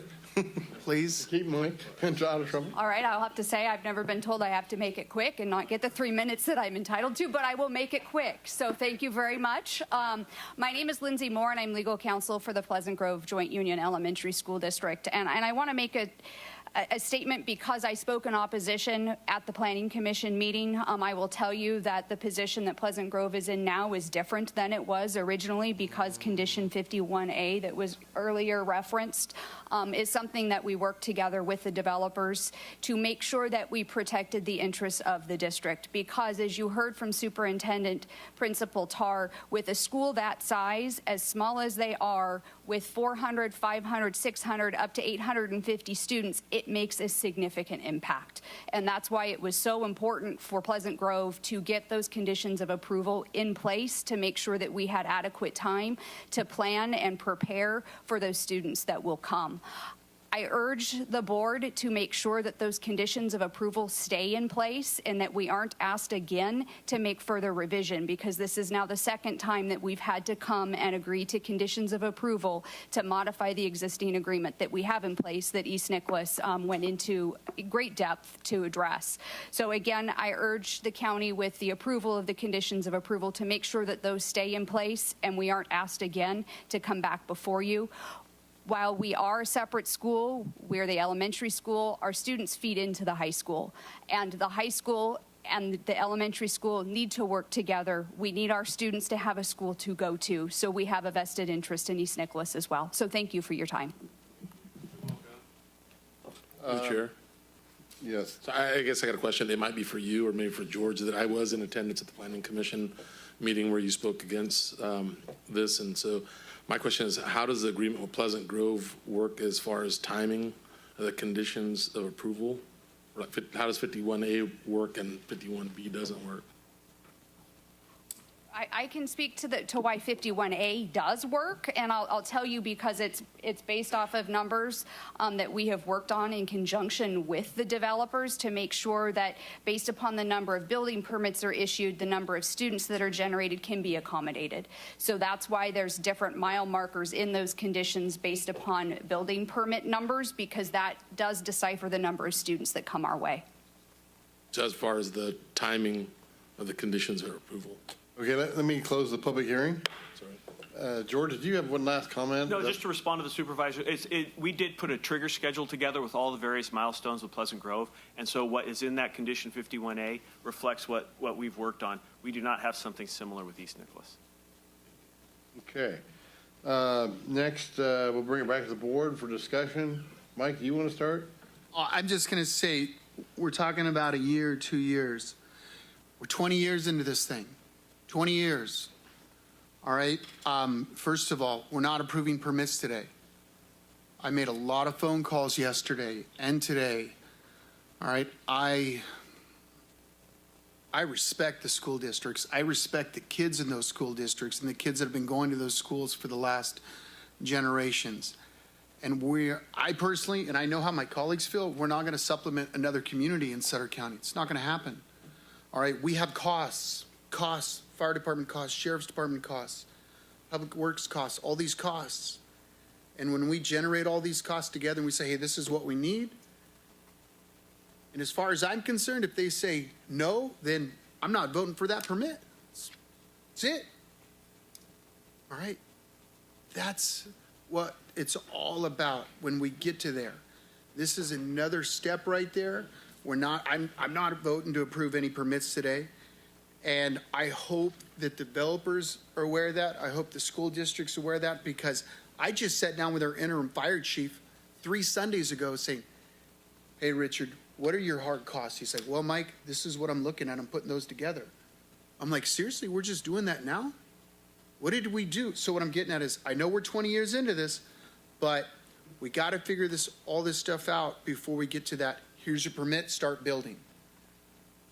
But I will be voting in favor of the maps, because I know that I'm not voting in favor of any permits and so forth, and we have to get there. But like I said, my fellow supervisor, Carm Baines, and I had a meeting with the developers a few weeks ago, and I feel we're in agreement in all the infrastructure and everything, the costs that add up. So, but we're not there yet. So I'm not voting for a permit today. I'm just voting for maps. Okay. That concludes your comment. Okay, Carm wanted to speak. So I'm kind of I've heard the challenges facing the school districts, and I appreciate the information from the school board chairman, Engler, and Superintendent Stinson. Thank you, guys. I would ask staff if you guys could please schedule a campus visit so I could learn more about the specifics and see the needs firsthand. And I'd be happy to do the same with Pleasant Grove Elementary School. But I would ask both developers and the school districts, I'd ask schools and developers to continue to work in good faith to reach an agreement. But I've decided to support this recommendation today. However, I want to make it clear that I was elected to serve and support Sutter County. And I expect the upcoming recommendations to include substantive improvements in infrastructure and services that benefit Sutter County residents, or I will not be supporting this in the future. I make a motion to approve. Let's have everybody have a call. Dan? Actually, the two supervisors prior to me, I'm of the same opinion, and they actually did a good job articulating. And in the essence of time for Mr. Supervisor Ziegemeier here, I will agree with Supervisor Baines and Supervisor Ziegemeier. I'd like to ask staff to also arrange the tour for me as well. But I also wanted to doubly encourage the developers to get back in the room ASAP with the high school, and let's resolve this. You know, there's an attorney that worked at the other school that worked it out. Maybe it was something that can help there. I don't know, but maybe whatever happened there, let's make it happen there with you. Sorry, Mike. I'll make it quick. I just wanted to, remind everybody again, we've already heard about it tonight. It's been 20 years. We need to get this project going so we can generate tax revenue. I mean, the one thing that we always hear as supervisors is public safety or economic development. Because of the federal FEMA flood maps, there is no place else to really develop and create tax revenue other than down there at the Sutter Point. So I really hope that you guys can get together and work this out soon so we can get moving. And that's it. And I'll second the motion if it's not. I've got just a few things to say, and I'll be real quick. This is a triangle. You're going to have a triangle. How do you get a triangle out of this? You have developers, the county, and the schools. And, East Nicholas is dear to my heart. My father graduated from East Nicholas. I graduated from East Nicholas. Both my sons graduated from East Nicholas. I served on the school board. I was president of the school board for a while. And I agree with what you guys are saying. We got to get there. Developers, 20 years of work, and we're just not quite there yet. But we got. You guys are made great headway. You're building sewer lines, doing infrastructure improvements, ground moving, dirt, getting ready to build. The county, we absolutely have to get economic development in Sutter County. The industrial air park to the south of us, right next to the development, has multiple distribution centers. It's my understanding that each distribution center of 1 million square feet, not acres, million square feet, generates back to the county of Sacramento between sales tax and property tax about $3 million a pop. If we get 4 or 5 of those in Sutter County, our county budget may look a hell of a lot better. And so that's my comments.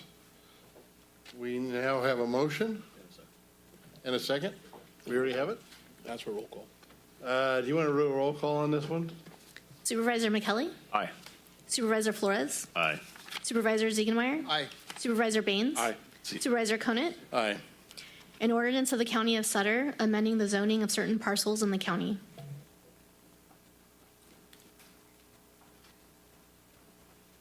Boy, the room clears out.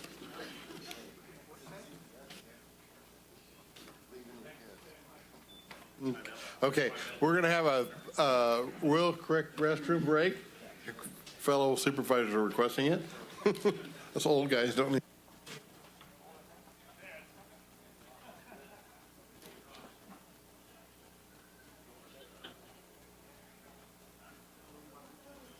It's been our pleasure to be drinking locally roasted, home-delivered Bridge coffee for more than 5 years, and to have Bridge Coffee Company fueling our Yuba-Sutter.live live streams for that long.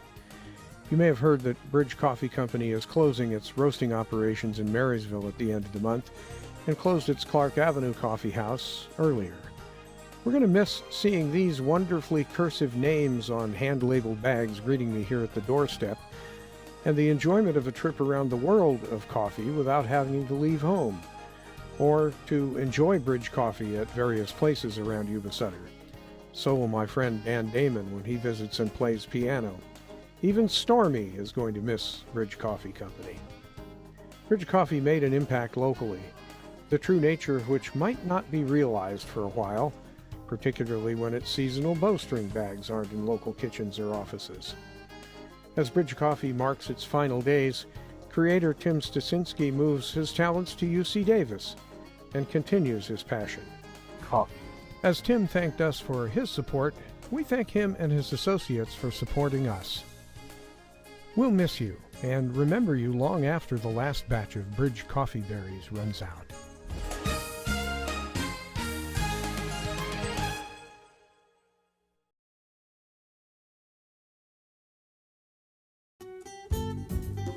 Yuba-Sutter.live's local government live streams are presented by Plumas Lake Self-Storage in Plumas Lake, where lifelong local residents are helping other residents keep things safe, providing indoor storage units, outdoor RV and vehicle parking, moving supplies, and Penske truck rentals. Details at plumaslakeselfstorage.com.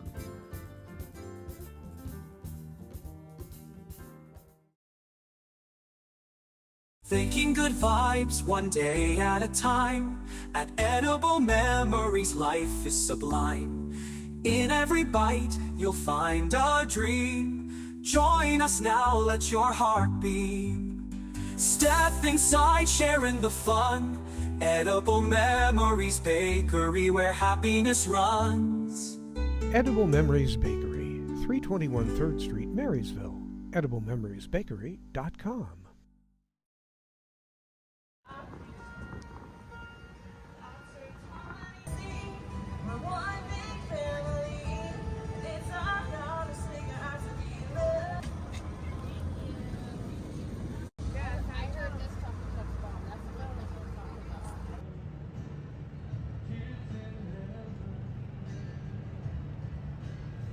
In the heart of the valley, we rise so bright,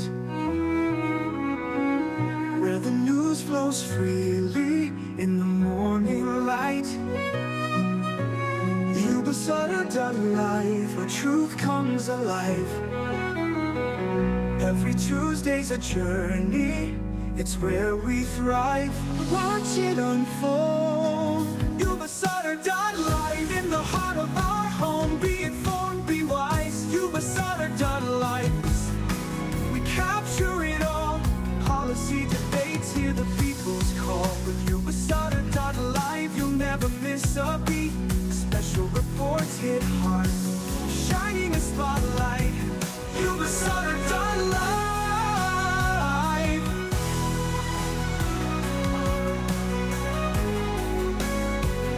Yuba-Sutter.live.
Thank you all so much for having me today. So we are halfway through a 3-year project to update some of our local history exhibits at the Sutter County Museum. So it's a great time for a progress report to let you all know a little bit more what we've been working on and where we're at and what's to come.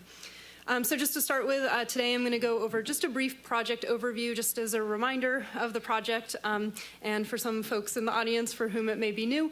And then we'll go into some of the learning and experience goals for the project, an overview of the content that will be in these exhibits, and then get into some of the floor plan, the gallery visualizations, and opportunities for visitor engagement before moving to some of our partnerships, and then to let you all know about some of the next steps in the project. So the overview, in 2023, the museum was awarded over $383,000 in funding from the California Museum Grant Program. And so this project was to renovate and redesign the museum's middle galleries, and we call them the middle galleries because they are in the middle of the museum, between the main exhibit gallery that people enter into and the agricultural wing. And so in those galleries, the plan is to update the content on the Nisenan, our First Peoples exhibit, and then also the information in the museum on the Gold Rush and westward expansion, and then adding a new exhibit for local flood history. And then later phases of this project will include producing artifact trunks related to these exhibits and the accompanying curriculum that will support teachers and students offsite in classrooms, as well as to develop educational programs in the museum, field trips, and gallery activities that will align with state standards for curriculum, as well as our renovated exhibits. So the overview of these exhibits is that we will use these galleries to function as an exploration of Yuba-Sutter history through the lens of 3 key concepts, which I just talked about. And then, the goal for this is to have an experience that's deeply informed by the personal experiences of community members in both past and present in Yuba-Sutter. And so this gallery will carefully consider how Yuba-Sutter has evolved based on the changing relationship between people and the land they call home. So although these topics of history may seem diverse in some ways, the through line is really about the relationship between the people of Yuba and Sutter counties and the landscape. And so we'll be looking at those through lenses of resilience, stewardship, recovery, and reciprocity of humans living with the landscape. And so we're working with Ralph Applebaum Associates. They are world-renowned exhibit designers. And then Gizmo, they are art fabricators with a great reputation in the museum field for creating all kinds of custom exhibits for adults, for kids, and doing all kinds of cool and artistic things. And they are a Bay Area-based company, so that also saves us a little on cost for fabrication and shipping. So some of our learning goals for this exhibit would be to create a sense of excitement, trust, insight, inspiration, and curiosity around local history, for visitors to leave with a clear understanding of how these 3 key topics have determined the evolution and future of Yuba and Sutter counties, to underscore how all community members are connected to and contribute to our local areas past, present, and future, and then to encourage further exploration in the study of Yuba-Sutter floods, the Gold Rush, and tribal communities with ties to the region. And then in terms of our experience goals for the exhibit, the types of experience that we want visitors to have when they come to the galleries, we want to allow for individualized and group learning moments that will reinforce how all visitors contribute to Sutter County's history. To provide a variety of different experiences that reinforce those roles of stewardship, resilience, reciprocity, and recovery when it comes to the people of Yuba-Sutter and their relationship with the land and landscape. And then we also really want to make sure to offer learning opportunities and interactive components in the galleries that resonate with different age levels and learning styles, so that there is something for everyone, and there are many ways for people to learn, explore, and engage.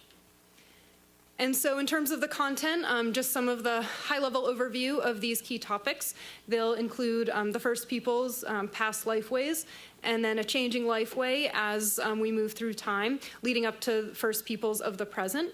We'll also be looking at the westward expansion and the Gold Rush. So, we know a lot of people came to the Gold Rush, but also then looking at mining and some of the early impacts on the landscape and society, but also some of those other reasons that people arrived in the area, whether it's fur trapping and other pioneers that continued to come across the plains. And then we'll be moving to also look at historic floods. And then there's also a lens of risk and resilience. You know, how can we prepare for the future? So not just how we see our ancestors and the people of the past in the exhibit, but what we can do at the present to address risk and resilience and better prepare for a healthier future in Sutter County and safer. And so then, you know, I want to just start by saying, as I move into some of the concept drawings, this is the concept. So the design plan is presented to us as a concept, which doesn't mean that things are set in stone, but it gives us an idea of what we might be able to see in a finalized version of the exhibit. And so this is the floor plan of the middle galleries, and you can see those 3 topic areas throughout the galleries, as well as a central activity, which would be some sort of map with Yuba and Sutter counties that would give visitors the opportunity to explore you know, things a little deeper. And then you'll also see the that kind of wavy line on the floor. And so the goal would be to also include a like a representation of the Yuba River watershed. So something, you know, for our youngest visitors to explore, even if you're too short to reach some of the fun components that will be lining the gallery walls. There's something to look at, but it's also a really great teaching tool that can help orient people to Sutter County. And there are a few ways, you know, they're proposing this could happen. And so then we get into some of the actual elevations of the concept design. And again, you know, all of these pictures might be swapped, moved, but the idea would be to have panels in the gallery and then what's called a rail at the front that will have tabletop activities, perhaps objects, and then content in the front, and you'll see that a little better when we get to some of the visualizations. But right now we're looking at the wall that would have the First Peoples, the Nisenan exhibit there. And then this would be looking toward the agricultural wing of the museum, so thinking about the westward expansion and having this, the idea is that this will be a door that will block one of the 2 doorways. They're very large, but it will actually be able to rotate in the current plans we're looking at so that there can still be, it can be opened, it can be a pass-through, and this will be an interactive wall that we'll get into a little bit later of what kinds of educational opportunities people will have with that. And then you can see also we have that opposing wall to the far side of it. And so the idea is that on the back of that flip panel in the ag wing, you know, there'd be some sort of image. And these are images from the Sutter County Museum collection that are examples of the types of images that may be used. Then we're looking toward the flood exhibit, and you can see that it really mirrors the First Peoples to kind of have a cohesive room that will, you know, not feel out of place if you're on one side on the other, but they're using subtle things like color to show that you're in a different zone, learning about a different topic, but some of the cohesiveness, you know, they really responded to things that relate to Yuba-Sutter. So specifically, like these wooden panels on the wall are, you know, white oak to as a call to the valley oak of the region, and some of the colors are related to things like, you know, the way humans interact with the landscape, but also how we change things. So it's accented with things like copper and Corten steel to call to some of the ways that water and humans impact material. So even within the materiality of the exhibit, the designers were really thinking about helping locate this here in, you know, Sutter County. And then this is looking back toward the main gallery. So, you know, we have these 3 entryways, so we're a little more limited in what we can do facing this direction. But the idea would be to have a, let's see, whoa. Wow, I'm really bad at this. There's a, over here, it might not be flat on the wall, but some sort of feedback activity as well, so that when people are heading out, there might be prompts or things that they could use to help carry something forward from their experience. So we really tried to think of many ways to engage people, and we'll get into that a little more in a moment. And so then I think this is like the big exciting part. So, you know, we can see the floor plan, we can see the elevations, but then when we get into the actual gallery visualizations, I think we get a sense of what we're really looking at. And so this is, you know, the visualization of what it might look like facing toward the flood section of the exhibit. And so I want to point to a couple things. You can see that big central map.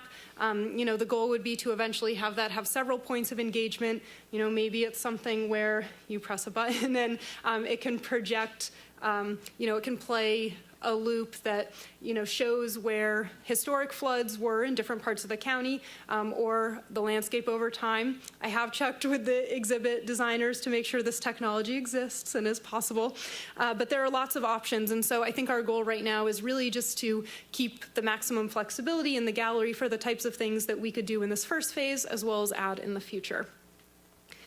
And then this is looking back toward that westward expansion wall and towards the First Peoples exhibit. It gives you a little bit of an idea of the floor. So they've talked about ideas like engraving into the floor or painting. But you can also see that westward expansion wall. So the idea for that is to have it be a photo mural with one photo, but then some of those smaller flaps that are broken up would be flip panels, so there would be lots of opportunities to engage in the various ways. And I really loved this idea because it kind of calls to that exploration, that we see with the westward expansion and that period of the gold rush.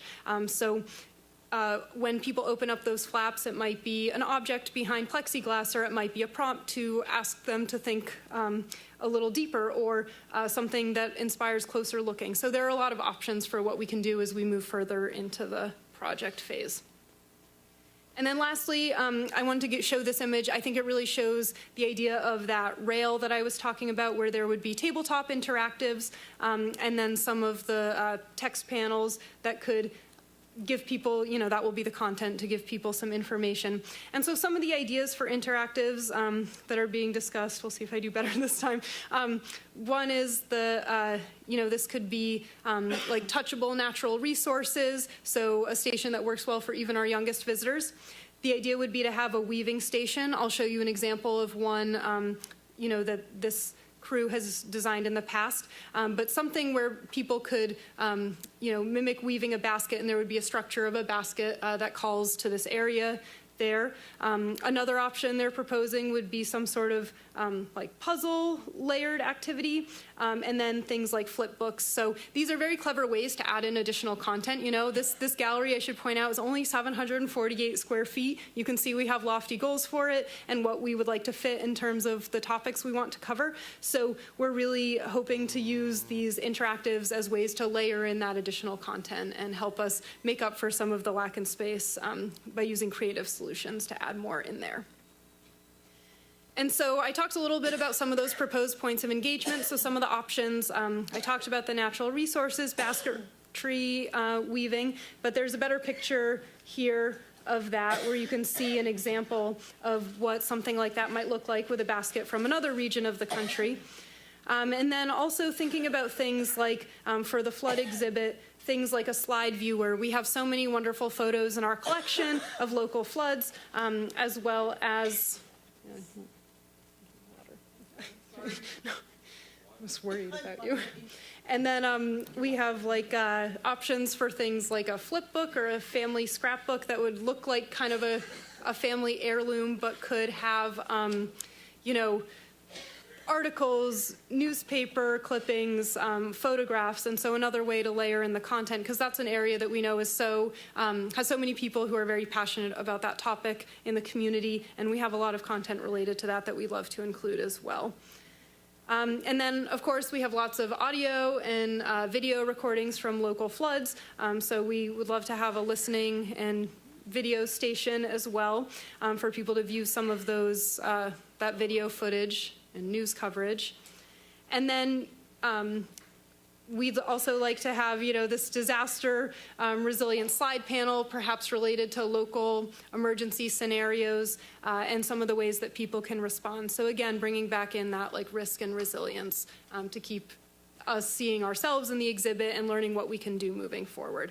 And then lastly, that feedback and reflection station I mentioned earlier. So I think you'll probably agree this is cramming a lot into a really small space. But we're excited about all the things that will be possible to bring to the community in these exhibits. And so I did just want to talk a little bit about, some of our partnerships in this and the budget. So in total, this build that we're looking at is a $300,000 budget. And I should mention there's no vote asked for or anything like that today. This has already been approved. So about $225,000 comes from that Natural Resources Agency grant. And then the Sutter County Museum Association, which is a nonprofit that specifically supports the museum, has already promised to put $45,000 toward this exhibit. And that's money that comes from fundraisers like Trees and Traditions, from sales in the museum gift shop, memberships, and donations to the museum. So they're continuing to fundraise as well. Also, in previous years, Sabufka and United Auburn Indian Community of the Auburn Rancheria diverted funding for the previous version of the Nisanan exhibit, and about $15,000 is already is left that can be used for this project that's maintained by the Museum Association.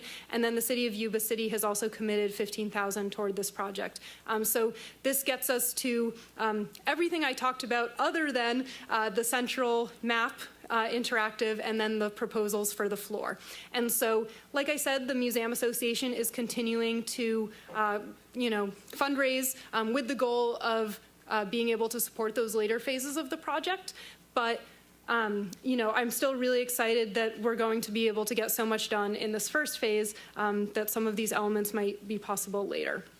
And I also just wanted to take a moment to thank some of our project team volunteers. As you know, the museum staff is small to start with, so we're fortunate to have a very dedicated team of volunteers that have been committing their own time to this project. And that includes several Sutter County employees. So Chuck Smith, James Oxner, and Zach Hamill in particular have been committing a lot of time based on their expertise for serving the community and with the content that we're looking at for this exhibit, as well as Cheryl Simmons, our retired assistant museum curator, who has a lot of knowledge on local history, David Rubialis, who's a retired professor from Yuba College and has expertise in local history as well and has written several books on the topic, and then Phyllis Smith, our Museum Association president, and many, many others who have been committing their time, ideas, and stories for this project for years.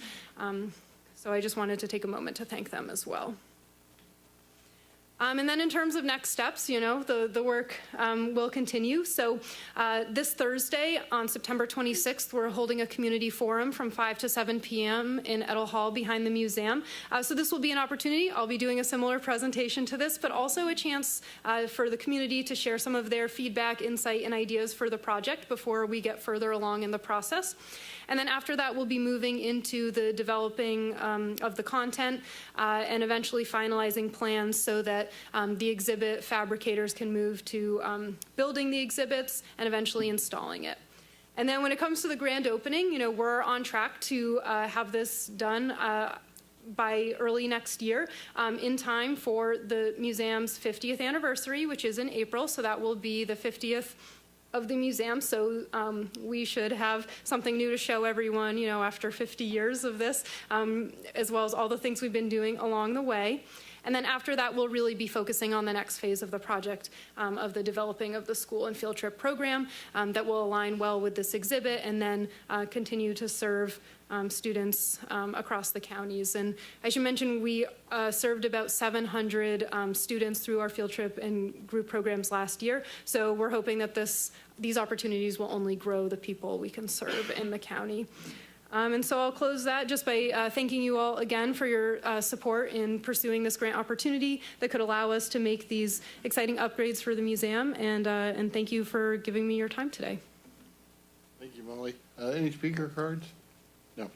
Okay, comment from the board. Dan. Sure, I'm just like, wow, I mean, I just want to tell you did a fantastic job. You got me pretty stoked to hear about what's going on at the museum. Great job. I'm really excited for the future, what you're showing us. I love the way you took the bull by the horns here and you really created something and utilizing a lower budget even to create a vision for us to look at and be able to support for the future. And just, it's really exciting to me. I did have a couple of quick questions just on the central map and the flooring, like what kind of dollars are you looking at? Yeah, that's a good question. I would say the Museum Association would be looking to raise about 150 to 250 to complete the project with the full concept design we're looking at. Again, there are ways to be creative and get something in the interim, perhaps, that's less, but that's what we'd be seeking for the next phases of the project. Great. Thank you. Very exciting. Appreciate your presentation, Molly. Thank you. I just want to say great presentation, Molly. It was truly amazing, and I look forward to seeing this come to fruition. Yeah, I just wanted to say thank you. It's going to look great. Quick question. The company that you said, I forget the name, that does the exhibit designs? Yeah, Gizmo is our fabricator that's out of the Bay Area, but we also worked with Ralph Applebaum Associates, and they're the designers of the. Do they happen to ever do any like live hydraulic exhibits? I think they could. We actually discussed options for the map. I think our building and the location of this might make it hard based on where the water Right, is. yeah. But Okay. I believe that would be something they could do. So You could have like a tank with the sump pump underneath, and I don't know. If I was a kid, I think that would be pretty cool. No, it's funny you say that because and there is technology. One of the things we've looked at is there is technology that can mimic water, like they're called like sand tables. If you Google that, it'll probably come up. But you put your hand over and it makes it rain basically where your hand is, and then it would show where the water could flow. But I think our idea, the map is a little different, but I think for us, we really want to make sure to show the topography of Sutter County because I think that's so relevant to the changes in the landscape. But one of the things we talked about for leaving opportunities for the future is even if we're able to build a map that might not have all the features we're looking for, they said they can build underneath so that there's storage or space if we wanted to add something. So maybe it could be in the future. All right. Love it. Thank you. Thank you, Molly. Great presentation. Now, this is both Yuba and Sutter County for the flow of water, correct?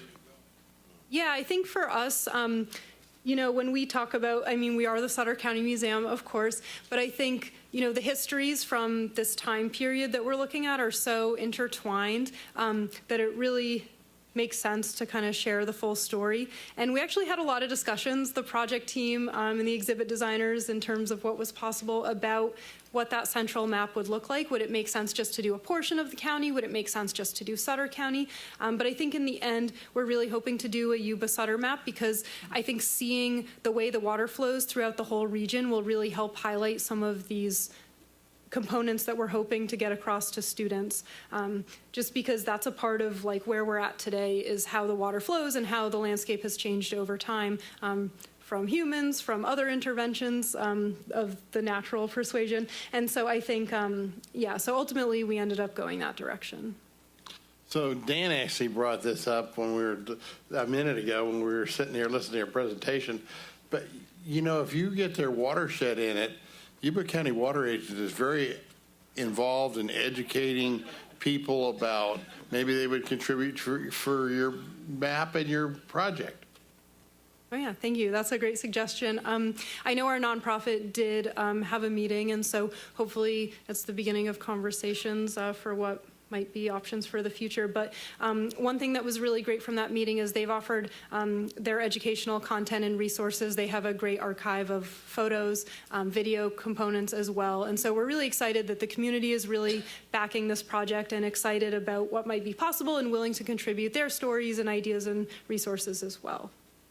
Thank you. Hey, with all their money, we could build real waterfalls in there and stuff. Huh?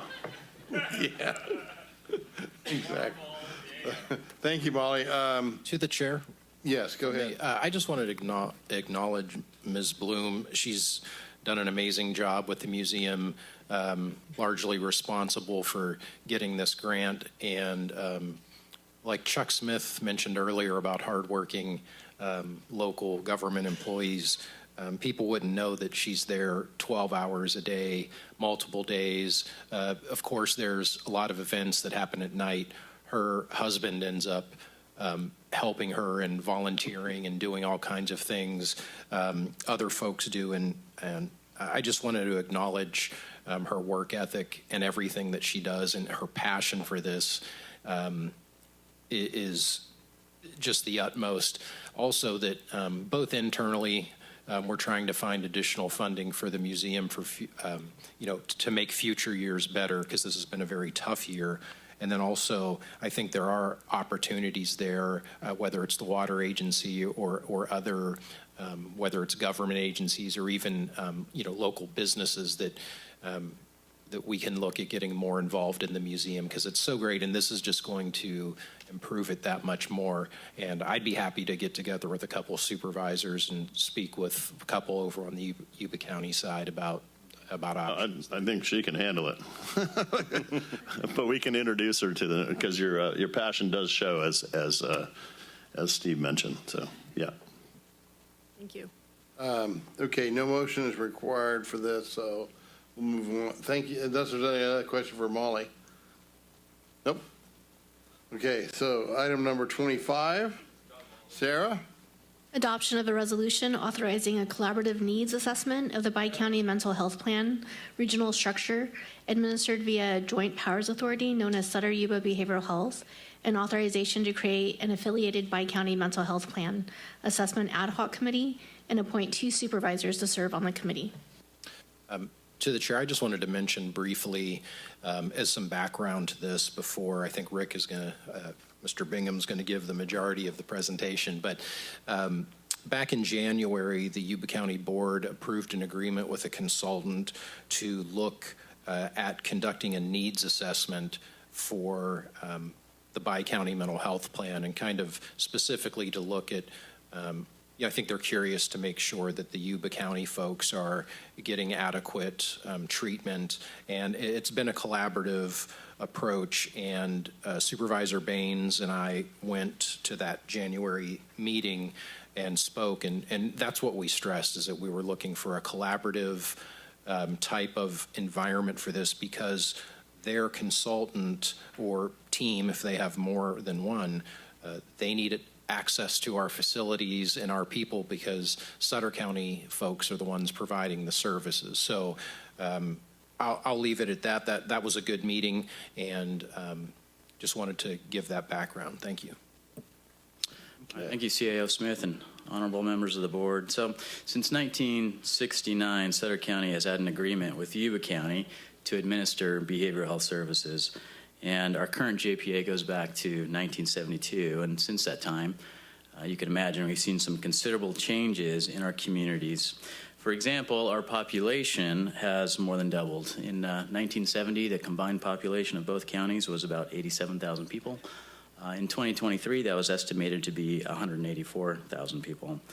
And at the same time as this population growth, we've seen increases in the need for mental health and substance use services that have outpaced the growth of the communities. Add to this that in the last 3 years, there have been seismic shifts in behavioral health policy coming from the state, probably more changes than have occurred since 1969 when we started this agreement with Yuba County.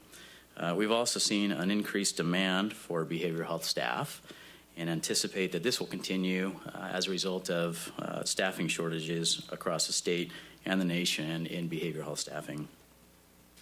And of course, our staff are our greatest resource.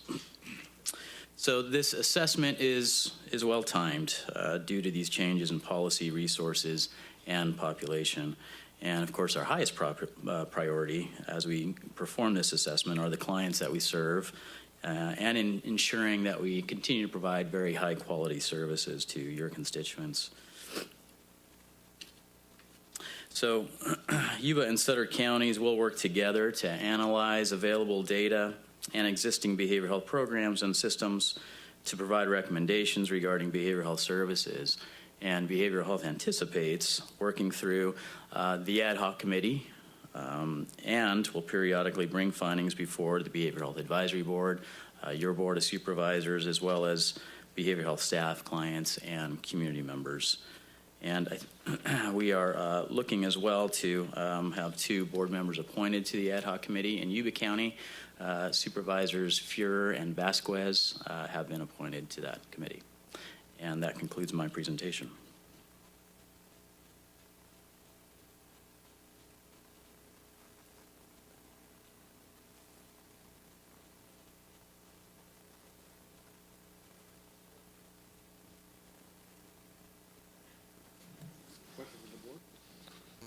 Yes, when does the first meeting start? You might have mentioned that, but.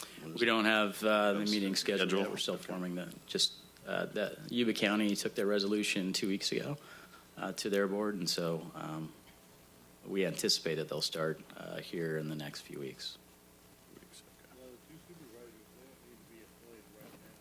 Your microphone, sir. Sorry. The two supervisors don't need to be appointed right now, right? I think the ask is that, yeah, if possible, if two can be appointed. I see Supervisor Ziegenmeyer is asking to be on it. Oh, yes? I'm kidding. He didn't. I just. He's not here, but that's all right. We'll saddle him. I was definitely going to nominate Supervisor Ziegenmeyer. Anyone want to second that? I do. Okay. So Supervisor Ziegenmeyer, did you want to vote on? And you can do it too? No, I can't. I have a lot. I wouldn't be able to accept for that because I have so many other responsibilities. Arm can do it. We can, you know what you can do? One of the Jeffs. Yeah. One of the Jeffs. But that I'm on my way out. We nominate someone coming in next year. Yeah. When's the next meeting? Oh. Yeah, when are the next meetings? He didn't know. He didn't. Yeah. Not gonna be done. Okay. I nominate Supervisor Baines. Okay. We have a motion Second. and a second for Ziegenmeyer and Baines. Yes. Okay, and that will make that part of the motion, correct? Yes. And you move to approve the recommended action? Correct. And we have a second also? Yes. Okay. We'll just do a voicemail. All in favor? Aye. Aye. Opposed? Motion passed unanimously. Okay. What's that? Receive an update on the hiring freeze for all county departments.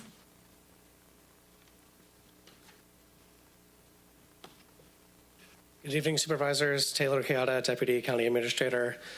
We've been 4 months into our hard hiring freeze that the board adopted back in May, and the Administrator's Office would just like to provide you and the community with a brief update about how that's been working so far, as well as kind of clarify a little further about what it is, because we've received some comments in the community about Sutter County still hiring. So first, I would like to say that yes, Sutter County is still hiring. The hiring freeze serves as a way for us to control our budget and be intentional with our hiring, but it does not mean we're not hiring. It means mostly that when we do hire, we take a look at the budget. And typically in the past, without a hiring freeze, departments essentially, if they have budget authority, will proceed with positions if they need to fill them. Really now what we're doing is with this freeze, just adding the extra step of working with the County Administrator's Office.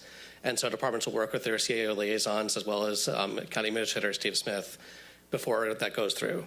But with that said, the hiring freeze, while it has helped us with our budget, as we said it would, it also has not prevented us from hiring where we need to. So for an example, we have a lot of HHS positions that come through. In fact, most of the positions that we have had departments request, 77 of the, I'm sorry, I have the total, of the 111 that have come through since the hiring freeze was implemented, the HHS ones have all gone through. And basically everyone that comes through, by working with the County Administrator's Office, the departments are able to understand what they are and they do move through. So when positions do move through, they still hire relatively quickly. It's about a 2 pay period delay from when departments ask for the position to when it moves through the process to when it gets hired. So the hiring freeze is going to continue. We anticipate at least through the end of the budget year because the conditions are what they were back when we asked the board to approve the recommended budget. But we just wanted everyone to know that where there is a need for a county to have staff, we're continuing to hire that. Again, we just do it intentionally.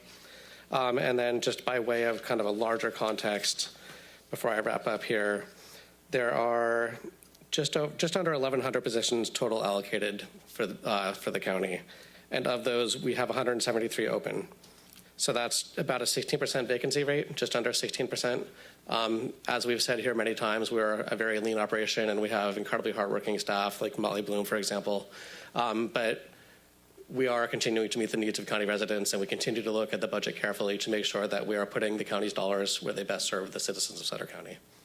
If you have any questions, I can answer or Steve can. Thank you. Any questions? Any speaker cards? Nope. No speaker cards, no questions. No actions taken. Moving on, Steve Smith. Adoption of a resolution authorizing a revenue sharing agreement with the city of Yuba City.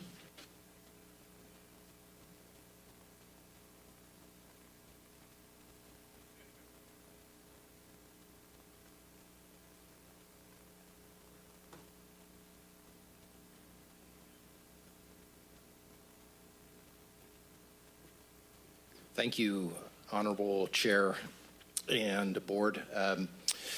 So this item, revenue sharing agreement with Yuba City, is something that has been a work in progress for, well, if you count time before ad hoc committees, a year or more.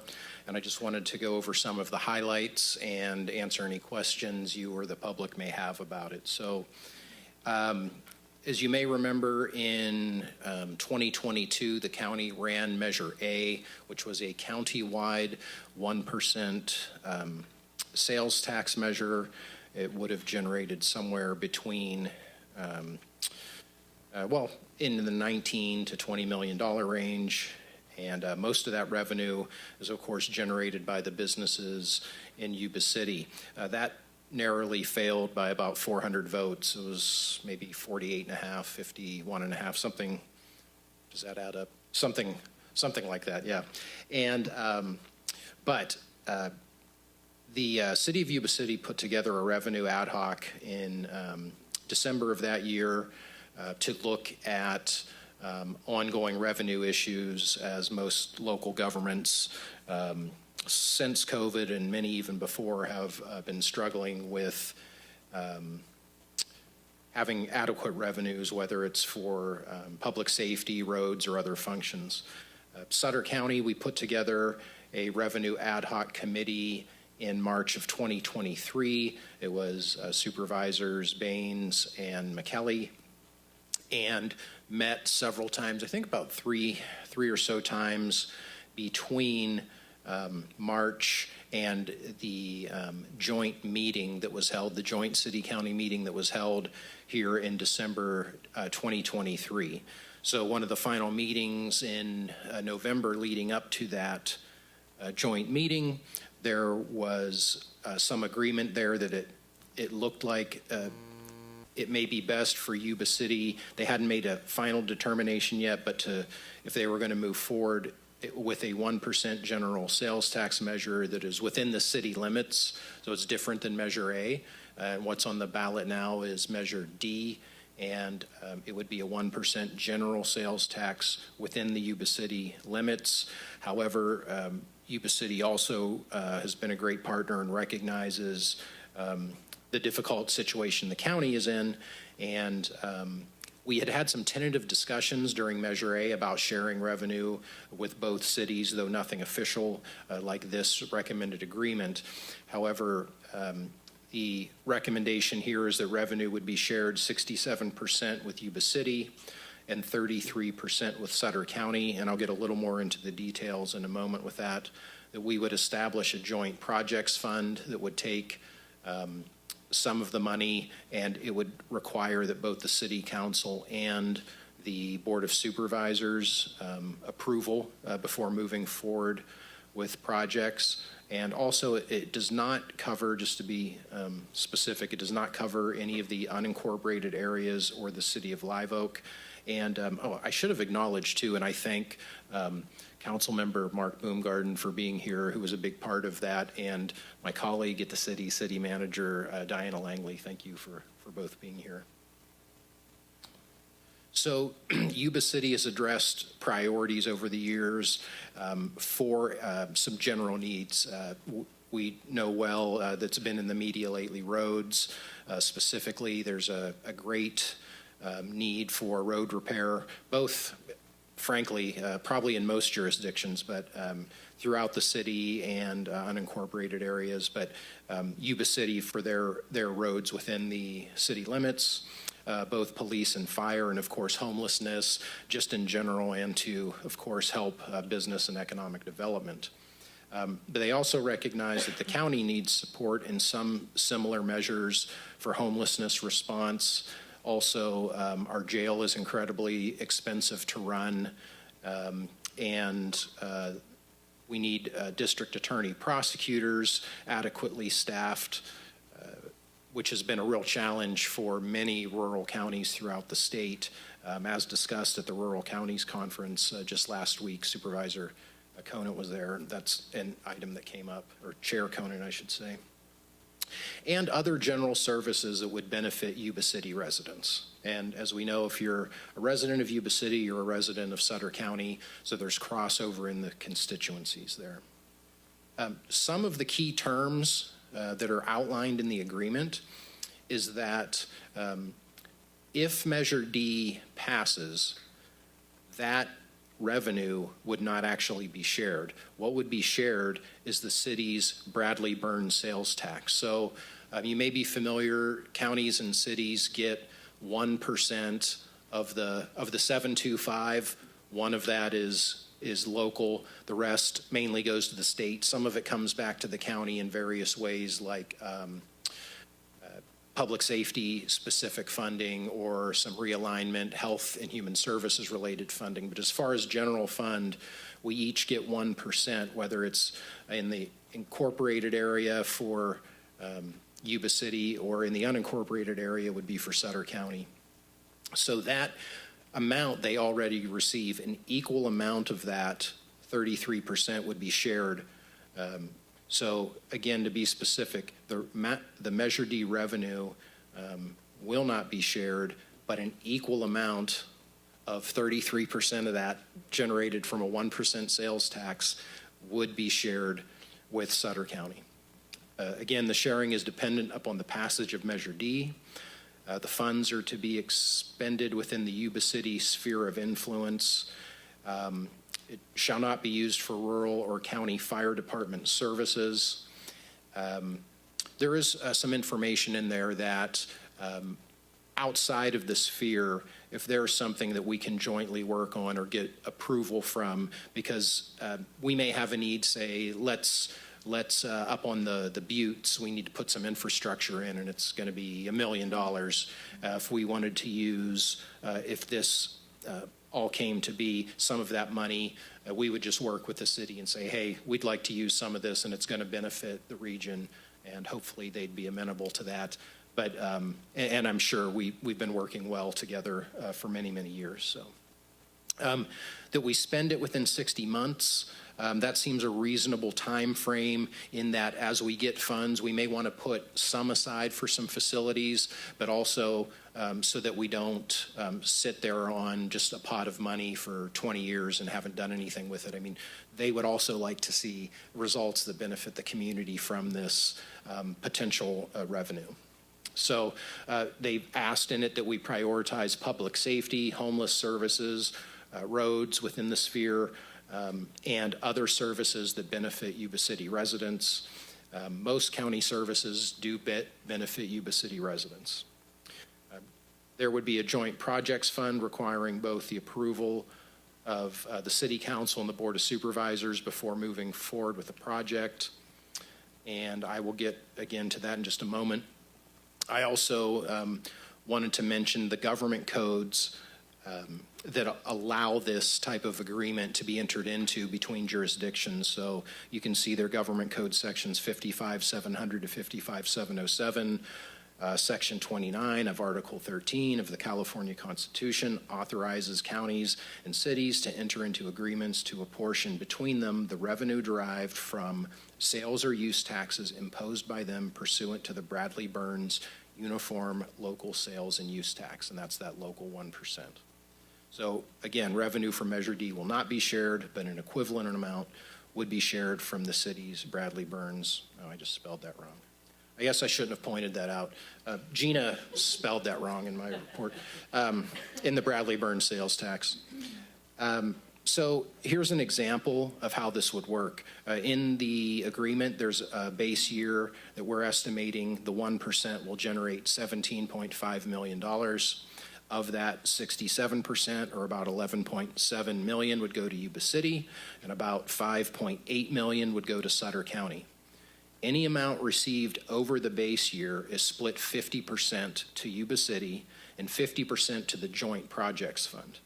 So, and then that amount becomes the base for the following year. So if Measure D goes through and if it's approved, and next year, the timing is a bit complicated, but in that first year, if really $18.5 million comes in instead, $18.5 million will be the new base for the following tax year that we would split 6733, and that million above the 17.5 for that year would be split 50-50 to Yuba City and into the Joint Projects Fund. So if an amount lower came in, then it would be a 67-33 split. And there are provisions in the agreement that if there's money sitting in the Joint Projects Fund and sales tax comes in lower, it can be used to fill up that base. So say there's $1 million sitting in there and the sales tax revenue comes in short that year, the city and county could agree to use that each to kind of fill up that deficit instead of using it for a project if desired. This agreement was unanimously approved by the Yuba City Council on September 3rd, and the recommendation is to adopt a resolution of the Board of Supervisors for the County of Sutter authorizing the chairman to execute a revenue sharing agreement with the City of Yuba City. It's my final slide. Happy to answer any questions. Let's see if we have any speaker cards first. Nope. Okay. Does the board have any questions? Through the chair, I just have some comments. I just wanted to thank Steve and Diana and then both Mark and Sean from Yuba City. When we were working with them, they recognized right away that obviously we have some needs with the jail, which made it a little bit easier to get going on the negotiations. And so really appreciated all your hard work, Diana and Steve, especially for working this out. And let's hope it passes. It's something that we really need. We know that operating the jail is extremely expensive and grows every year. So I hope that the voters of Sutter County, Yuba City, realize that. So anyways, thank you guys for your work. Appreciate it. Carm? Yeah, I just like to say, so I got beat up by my colleagues saying that I didn't do a good job negotiating, so I don't know if I have anything to say up here. But no, thanks to Councilmember Boomgarden and Mayor Harris, Dan Langley. It was, I think with everybody coming together and seeing the needs, or actually for us to be able to continue to provide the services that we do in Sutter County, that this was essential for Sutter County to be a part of this, and that those funds will be well spent. And so, I don't know. I support the measure, and I'll just pass it on to Supervisor Flores to make a few comments. Dan? Thank you, Mr. Chairman. I want to start by thanking Supervisor McKelly and Supervisor Baines for working on the committee, the negotiations committee with the city, and of course thanking Mr. Boomgarden there and Mr. Harris for working on the committee as well. And I look forward to supporting the measure. Okay. Thank you. I'll just ditto everything everybody had already said. And I guess there's no questions? No more questions? Mark, did you want to? Yes. Sorry, I didn't follow no protocol. Speaker card? Put a speaker card in there. So it's a foul on me. First, just wanted to say that, the opportunity to come together and work with the city and the county is something that was very important to me and to others, especially those of us who are on the ad hoc committee. Carm, you did a fantastic job in negotiations. I think it was a tough negotiations, but and to Nick as well, and to Steve, and to Diana, and to the councils that put together the agreement. I think it's important to recognize their efforts as well. This is a kind of a unique agreement. I'm not familiar with any such agreement between a county and a city. So we are feeling pretty good about the opportunity that this will present to both the city and the county. And to all of the Board of Supervisors, I just want to know, I want to extend to all of you, I wish Mike was here as well, my feeling of gratitude for what I hope is a very positive vote here shortly. But thank you very much. Thank you, Mark. Any other questions? Diana, did you want to say anything? No? Go ahead. I just want to say this has been a long road, but through that, I feel like there have been some really positive relationships forged, and I appreciate the professionalism, and I also appreciate just the process, because I think through it that we've been able to really address some key issues, and so thank you for your consideration. Thank you. Through the chair, Yes. I move to approve. Second. We have a motion and a second. We'll just do voice vote. All in favor? Aye. Aye. Opposed? Motion passes unanimously. Okay, moving on. Laura, would you like to? What you got? Ratify a 5-year agreement with Sherpa Government Solutions for budget software and implementation and support for the period of September 12th, 2024 through June 30th, 2029, in an amount not to exceed $1,375,524, and approval of an amendment to the fiscal year 2024-25 recommended budget, increasing appropriations by $347,219, offset by a reduction in fund balance committed for capital projects. Ken? It's still the afternoon, right? So good afternoon, Honorable Chair and Board of Supervisors. Ken Straw, General Services Director. So Gina basically stated the entire thing, but the recommendation is to the board is to take the following actions. So number one, ratify the CAO's approval and the General Services Director's signature on the agreement with Sherpa Government Solutions for budget software implementation and support. It's a 5-year contract with a cost not to exceed $1.375524 million. The term is September 12th, 2024 through June 30th, 2029. And also the second action is to approve an amendment to the fiscal year 24-25 adopted budget, increasing our workday project budget in the capital projects fund by $347,219. And that is offset by a reduction in our obligated fund balance in the general fund committed for capital projects. So a lot of words there. Just to give you a quick background, I'll be brief. July 26, 2022, the board approved a 15-year agreement for us to migrate to the Workday software platform. As you know, Workday replaced the existing One Solution system that was basically obsolete, unsupportable, and was at risk of failure. So, I would be remiss if I didn't thank the board for allowing us to go ahead and move to a Workday.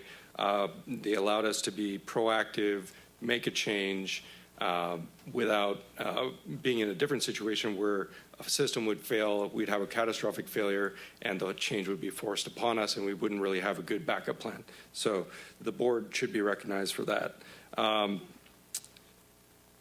Workday project activities started shortly after you approved the contract in 2022. We had pre-planning activities for the first few months, and then the project actually kicked off February of 2023, and we went live April of 2024, so 14 months. And just to put it in perspective, a 14-month ERP implementation from going from nothing to go live is really impressive. So the project team that was involved, from the CAO's office, the Auditor Controller's office, Treasurer Tax Collector, HR, IT, our General Services Procurement team, and then all of our department partners, all the financial people in the different departments really worked together as a team and really did something that is pretty impossible. If you know ERP projects, and I know, Dan, for sure you have a lot of software background, they're the most complex and difficult ones to implement, and for them to do it in 14 months and be successful, and for us to be able to do payroll out of this new system is really amazing. So I just wanted to say that. So after we went live, 2024 of April, we started the budget development planning, the planning software implementation. So that was started in July of this year, so basically a few months ago. We were going through the same methodology, so a really fast implementation with a lot of work done by the county staff. And we went through the blueprint process with Workday, and we realized after a few weeks that what we were going to get as an end product wouldn't be sufficient for what we needed to deliver on December 1st for our state controller schedules, and it wouldn't be ready in time for us to develop the budget for fiscal year 25-26. So we immediately stopped and we escalated the issue with Workday, and we're looking for solutions for how they could get us from nothing to operating within a few months. And so we did that. At the same time, the budget team, we all looked at different solutions. We looked at roughly 8 different solutions, and then we also looked at another solution about trying to see if we could work backwards and work between 2 systems. So work in Workday and then also use our old system to try to figure out how we could do this the best way possible in the limited time we had. And we realized that trying to do it with 2 systems, using our old system and our new system, wasn't really feasible. It's very manual and error prone. We had our 2 best really financial kind of accounting gurus, the 2 best minds we have, work and try to do that, and it just wasn't recommended. So after interviewing all the different vendors and looking at different solutions and ways that we can make things work, the county or our team landed on Sherpa, and Sherpa was a unanimous choice because 1, they were going to have our schedules ready by December 1st, and 2, they were going to have the budget system ready for mid-year projections and budget development in January. Also, they had a proven track record. They do budget for Alameda County, Humboldt, Kern, San Joaquin, San Luis, San Mateo, Santa Barbara, Ventura, Yolo, Sacramento, I believe, and even Contra Costa. And they also integrate with Workday. So it's what we needed within that short, span of time between now and December was a proven solution that was ready to go out of the box, and would rely on a lot on the vendor to help us get there. So the vendor also stated they've never missed a deadline. We'll see about that. I have full faith in them, and I'm relying a lot on our team and their opinions, and the auditor controller, who was also involved in this process, their expertise to say, yeah, this is going to be the best way forward. So we landed on Sherpa due to the urgency, because we only have it's only a few weeks to get all of this done. The CAO helped us and approved the agreement. I signed off on the agreement, and that's why I'm coming here to ask for the ratification and the approval of the budget amendment. As I said, the alternatives, we looked at so many, none of the other ones were really recommended, although we did do a lot of research, and we did actually try to do some of the other things in the meantime as far as moving between 2 systems. Fiscal impact for the year 1, the cost of the subscription is $109,803. The services to implement are $237,415. So that total, if I round up, $347,218 for the current fiscal year. It's not cheap. I definitely know that. But it is our best path forward and is going to get us to where we need in the next few months here. We also negotiated pricing below government contract pricing levels, so roughly, I want to say about 18% lower. So it's not cheap, but it's a good deal for us. And with that, I'd be happy to answer any questions, talk about Workday, the project itself, the budgeting system, anything that I could help answer. Any speaker cards? Okay. Through the chair. I'll make a motion to approve. Second the motion. Just one quick question. So were you able to, maybe you mentioned this, but were you able to work out any credits with Adaptive? Oh, yeah, sorry. Thank you for that reminder. Yes, so that was one of our first asks as part of this process to get, first of all, Adaptive Planning, which is the Workday version of budget planning software, removed from our contract, and then also get it refunded and get the services refunded. I spoke to them as late as last week, and they said they're working on it with their contracts team, so we are actively pursuing that, and we won't let go of that until something, occurs and they get, this thing fixed for us. Okay, great. And what would be a ballpark offset on that? So, early on in the project, before we even came to you, so 2021, we looked at some itemized costs, and I believe the cost that I saw was $40,000 a year for that subscription. Okay. So it does offset it a bit, but I'll really, I can't guarantee that number. So I'll let you know as soon as we get some hard numbers. Okay, great. I'm glad you did that. Thank you, Ken. Great job. We have a motion and a second. And no further discussion. All in favor? Aye. Opposed? Motion passes unanimously. Okay. Steve, follow up.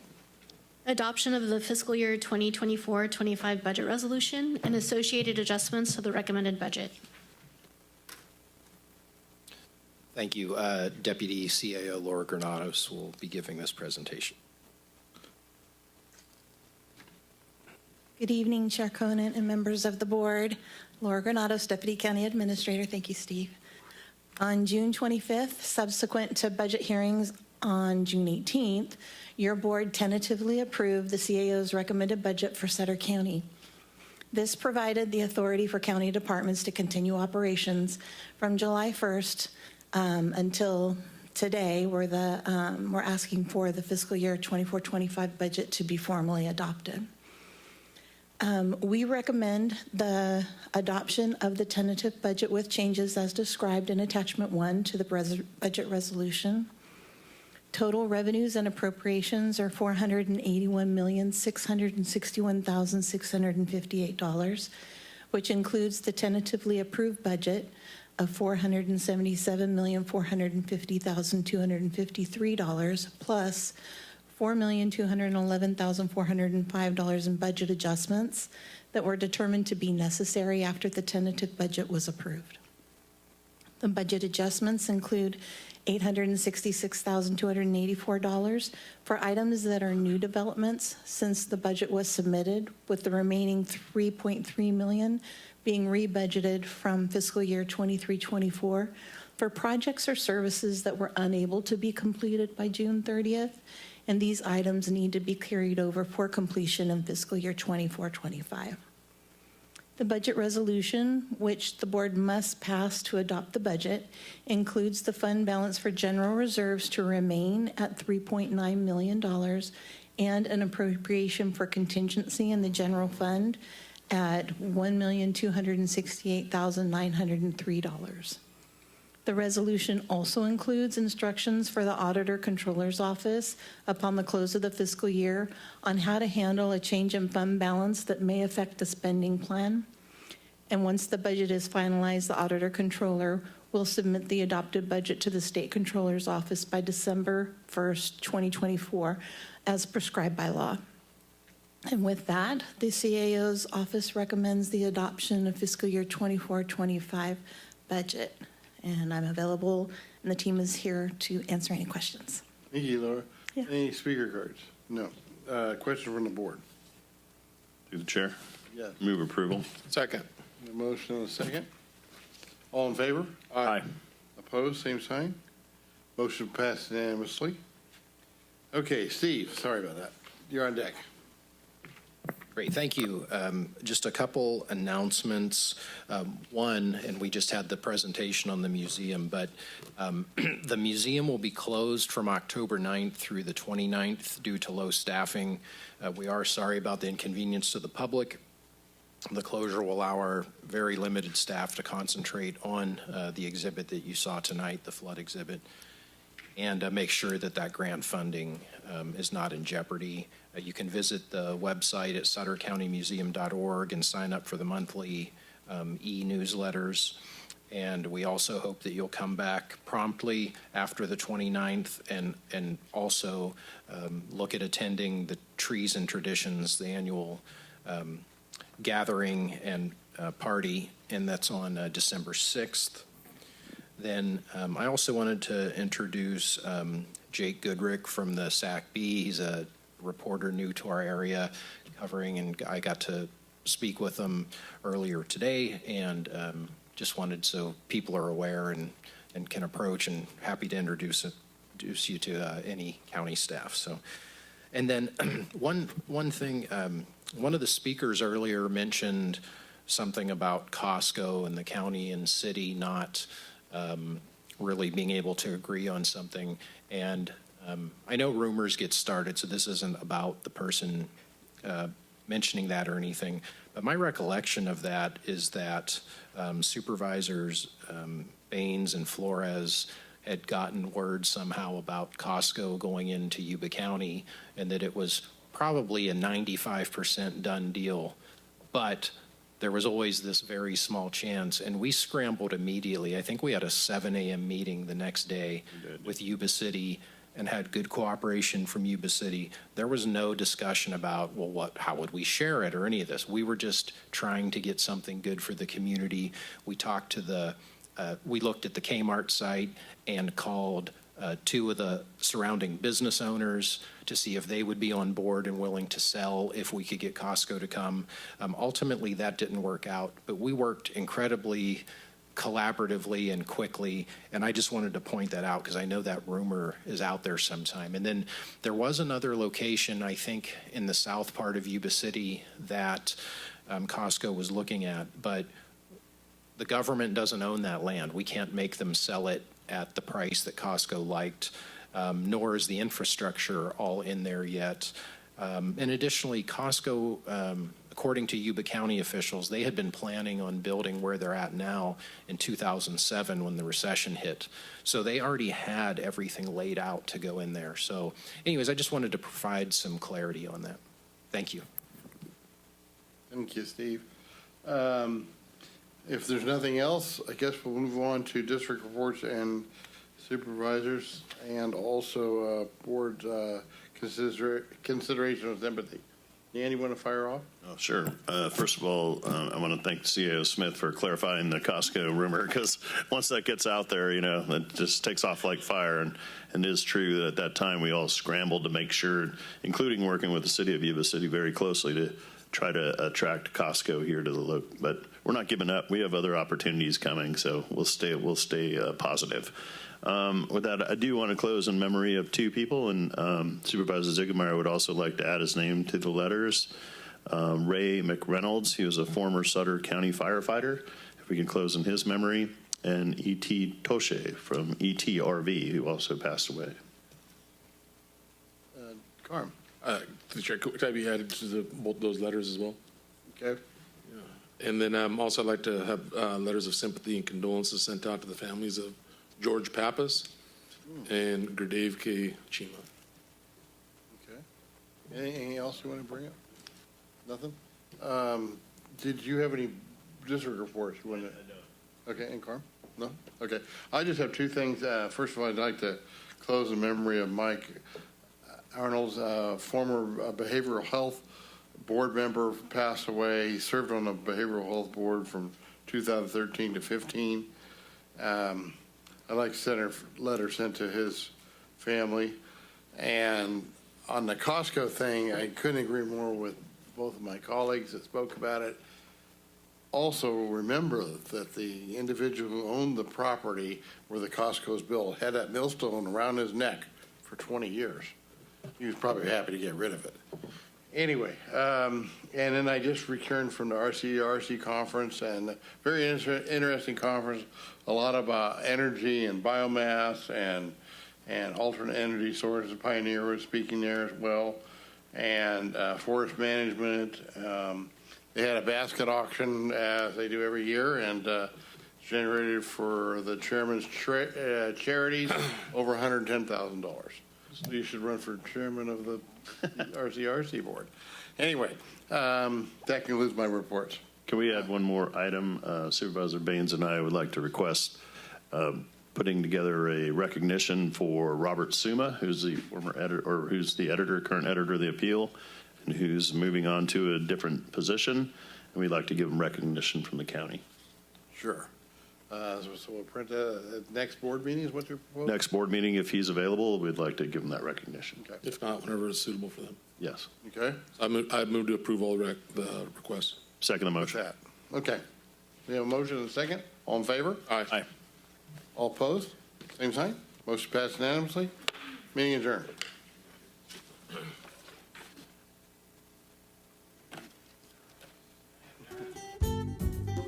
Yuba-Sutter.live's local government live streams are presented by Plumas Lake Self-Storage in Plumas Lake, where lifelong local residents are helping other residents keep things safe, providing indoor storage units, outdoor RV and vehicle parking, moving supplies, and Penske truck rentals. Details at plumaslakeselfstorage.com.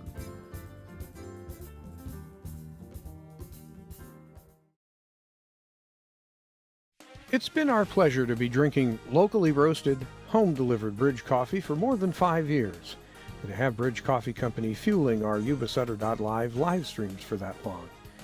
You may have heard that Bridge Coffee Company is closing its roasting operations in Marysville at the end of the month and closed its Clark Avenue coffee house earlier. We're going to miss seeing these wonderfully cursive names on hand-labeled bags greeting me here at the doorstep, and the enjoyment of a trip around the world of coffee without having to leave home, or to enjoy Bridge coffee at various places around Yuba-Sutter. So will my friend Dan Damon when he visits and plays piano. Even Stormy is going to miss Bridge Coffee Company. Bridge Coffee made an impact locally, the true nature of which might not be realized for a while, particularly when its seasonal bowstring bags aren't in local kitchens or offices. As Bridge Coffee marks its final days, creator Tim Stasinski moves his talents to UC Davis and continues his passion, coffee. As Tim thanked us for his support, we thank him and his associates for supporting us. We'll miss you and remember you long after the last batch of Bridge coffee berries runs out.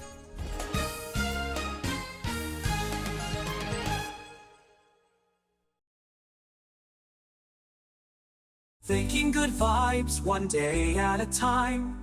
At Edible Memories, life is sublime. In every bite, you'll find a dream. Join us now, let your heart beam. Step inside, sharing the fun. Edible Memories Bakery, where happiness runs.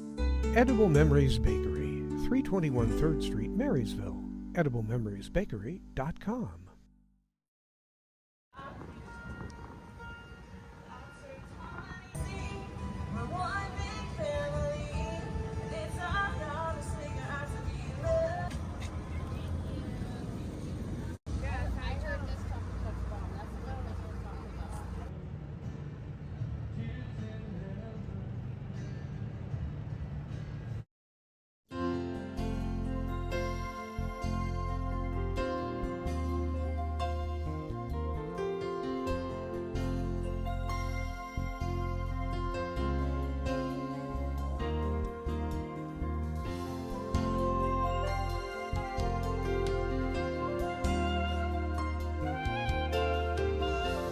In the heart of the valley, we rise so bright, where the news flows freely in the morning light. Yuba-Sutter.live, where truth comes alive. Every Tuesday's a journey, it's where we thrive. Watch it unfold. Yuba-Sutter.live, in the heart of our